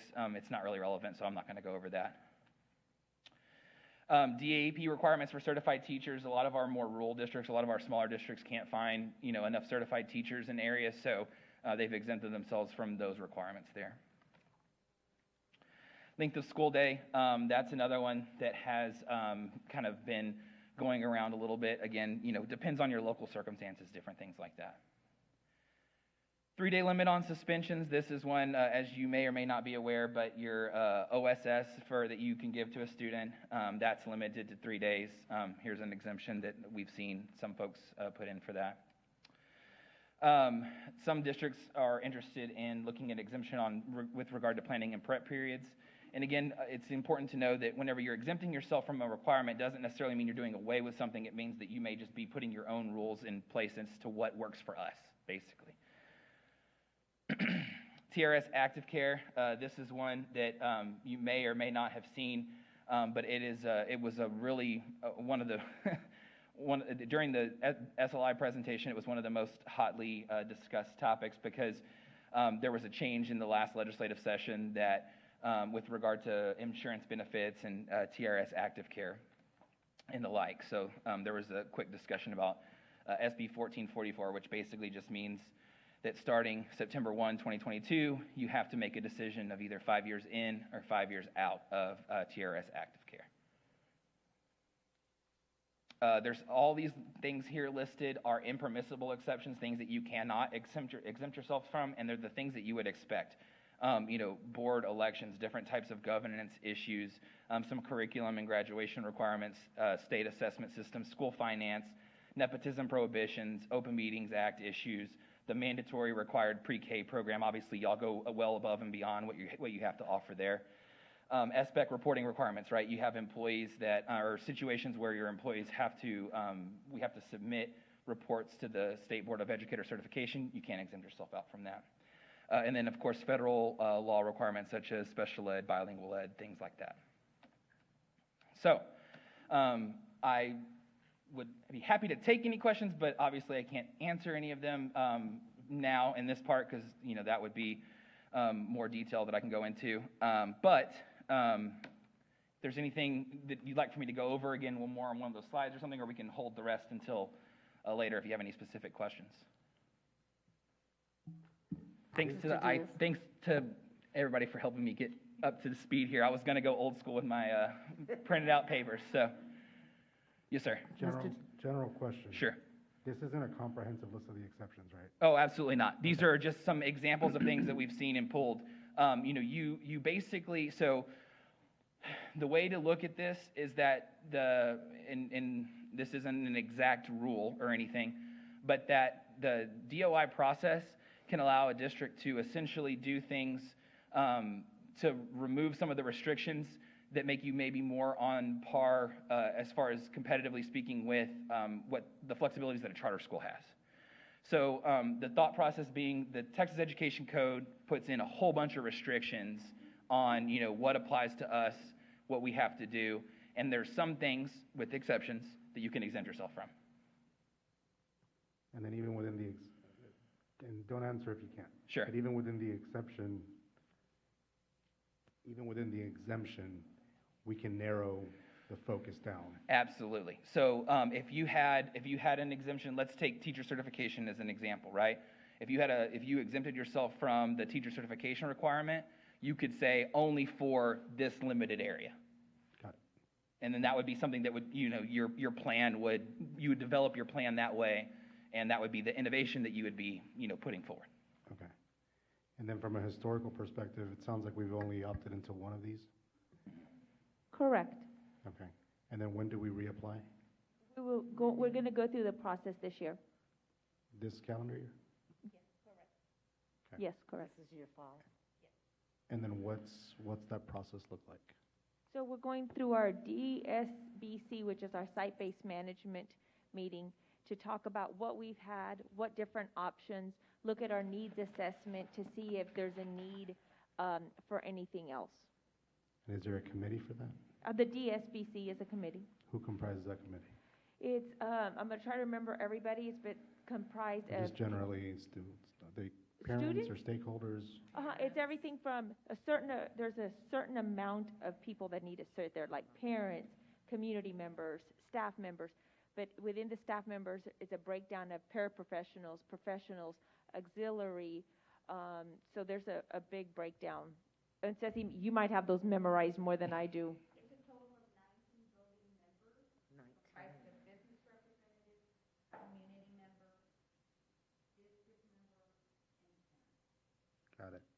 And that committee's already formulated, right? Yes, we've had one every year. Okay. And then, when are they meeting? Their first meeting, I don't remember off the top of my head. Stephanie, do you remember their first meeting? Yes, sir. We have a total of 5 scheduled meetings. I just submitted those dates to Dr. Ball. I'll put them on the Friday notes so everybody can have those dates. Great. And then at some point, this will come back to us to approve or amend? To approve, yes. But not amend, but we can't make any amendments to, Well, I guess it would be an amendment if we decide to add something to it. okay. I don't know if this is an appropriate question or not to Sure. ask, but can the board share with me what it is that they're looking for or more interested in? Absolutely. To provide us flexibility on anything that we need to identify. So this is one of the chief levers that we have to strengthen our district. So we need to consider everything. That's why I'm bringing it up. Right, but I'm assuming that there must be one lever that you see that we are not tapping into that we should be tapping into, right? If there's a whole menu of items and we've only opted into one, I just want to understand what the other ones are. And see if we've come across some issues that could be addressed via one of the exemptions. So this is like discovery phase. Okay. Is it possible to have a board member on the committee or be involved in some way? Absolutely. I mean, it wouldn't be a voting board, a voting member, but you can go in and sit. I just said never, in all of the years that I've been in education, there's never been a board member on district site base. No, you're correct, ma'am, but if a board member really wants to, I don't want to deny. I see. So we can observe, sit and observe? If that's what you would like, yes. Okay, thank you, ma'am. I will say from Jameson's conversation, the suspension without pay for employees that have purportedly done something of moral turpitude, like that's obviously something that we should consider, right? So I don't know how much money we spend on people that ordinarily we would have said we got to let them go, but we're bound to them. Yeah, I I don't guess, think it's Jim, a substantial portion. Could you explain, though, how, for me specifically, Yes, to ma'am. understand, when somebody is alleged of doing something, how would we then automatically make this exception when they're alleged of that? So could you Yeah. explain how that would work? Absolutely. So, well, let me take this back. I think that's probably one where we're getting into a little bit of legal counsel.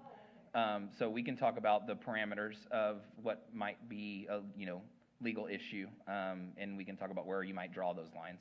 But we need to do that in closed session, obviously, because we'd be waiving attorney-client privilege, so. As far as, I'm sorry, I didn't want to mention one thing, and then Ms. Knoyer. One of the main things, and I might not have said it out loud whenever I was reading that list, but the final meeting to approve the plan by the site-based committee is a public meeting. So, anybody can attend. It has to be a public meeting. So, I'm assuming that, most of the time, the people that attend those meetings, even the public meetings, are still just the members. But, at any time, those can be attended. Yes, ma'am, Ms. Knoyer. So I was on the district site-based committee when we developed our original District of Innovation plan. So I'm happy to talk with you about that process. One of the things that I suggest all of us do is, as Mr. Baker mentioned, is that we go to the TEA website and we start looking at some of the other DOIs that are out there and see if there's anything that kind of piques our interest or gives us an idea of something that might be beneficial to us. And so that would be a way that we could contribute ideas to Dr. Ball that might be suggested to the committee. And that is one of the genius parts of having it as part of the site-based committee, is that you have such a breadth of experience that, folks can speak to how does this impact, my position. So that's one of the reasons why they have the committee process as well. Any other questions, or, again, legal questions I'll have to answer later tonight, but any other questions just generally about the process? Good deal. Mr. Baker? Yes, ma'am.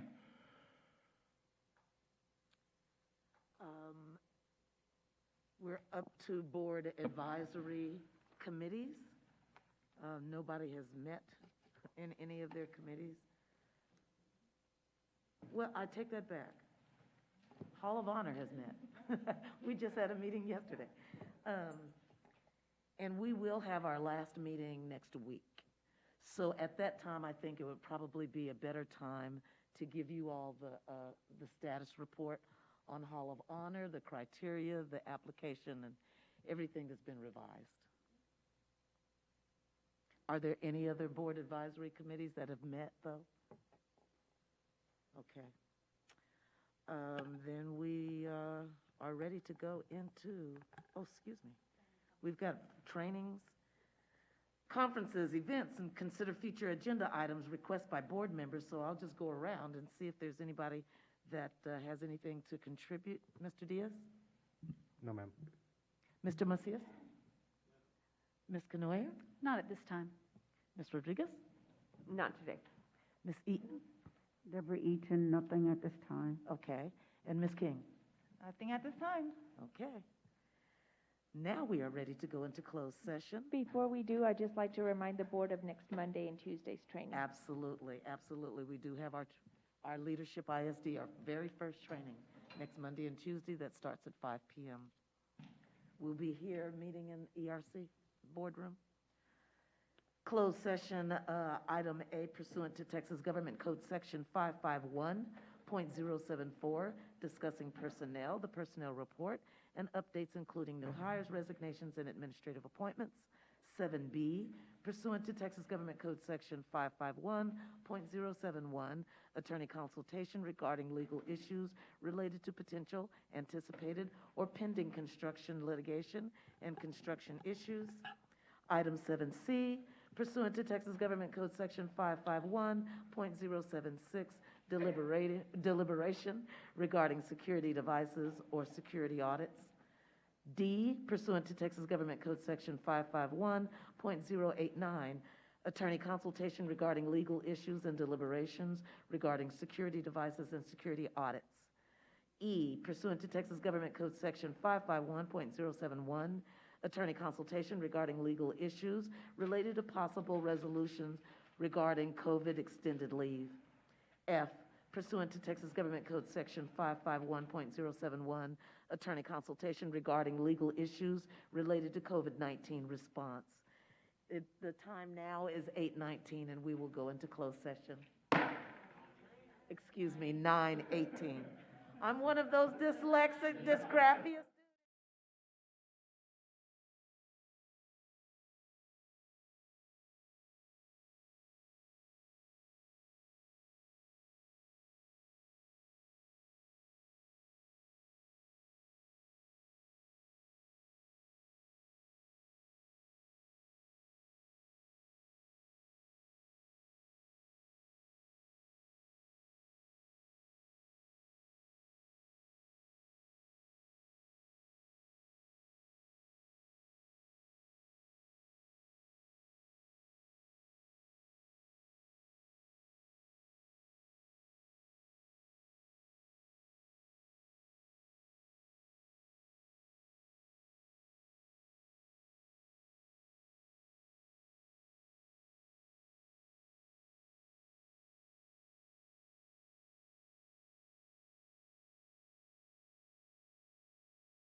Oh, okay. The time is 10:46 PM, and we have come back into open session. Consider and take possible action regarding the personnel reports and updates, including new hires, resignations, and administrative appointments. Is there a motion for this? I move we approve the personnel report as presented in closed session. I second it. We'll start our voting with Mr. Diaz. Rafael Diaz, aye. Mr. Macias. Yes. Ms. Canoyer. Suzanne Canoyer, aye. Ms. Rodriguez. Jennifer Rodriguez, aye. Ms. Eaton. Deborah Eaton, aye. Ms. King. Shatanya King, aye. Renee Pichelle, aye. Motion passes unanimously. Item 8B, 8B has no action. Item 8C, consider and take possible action to approve the resolution regarding the COVID extended leave. Is there a motion?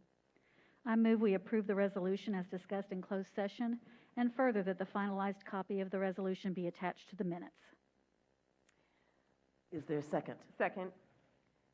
Motion has been made and seconded. Mr. Diaz? Rafael Diaz, aye. Mr. Macias? Yes.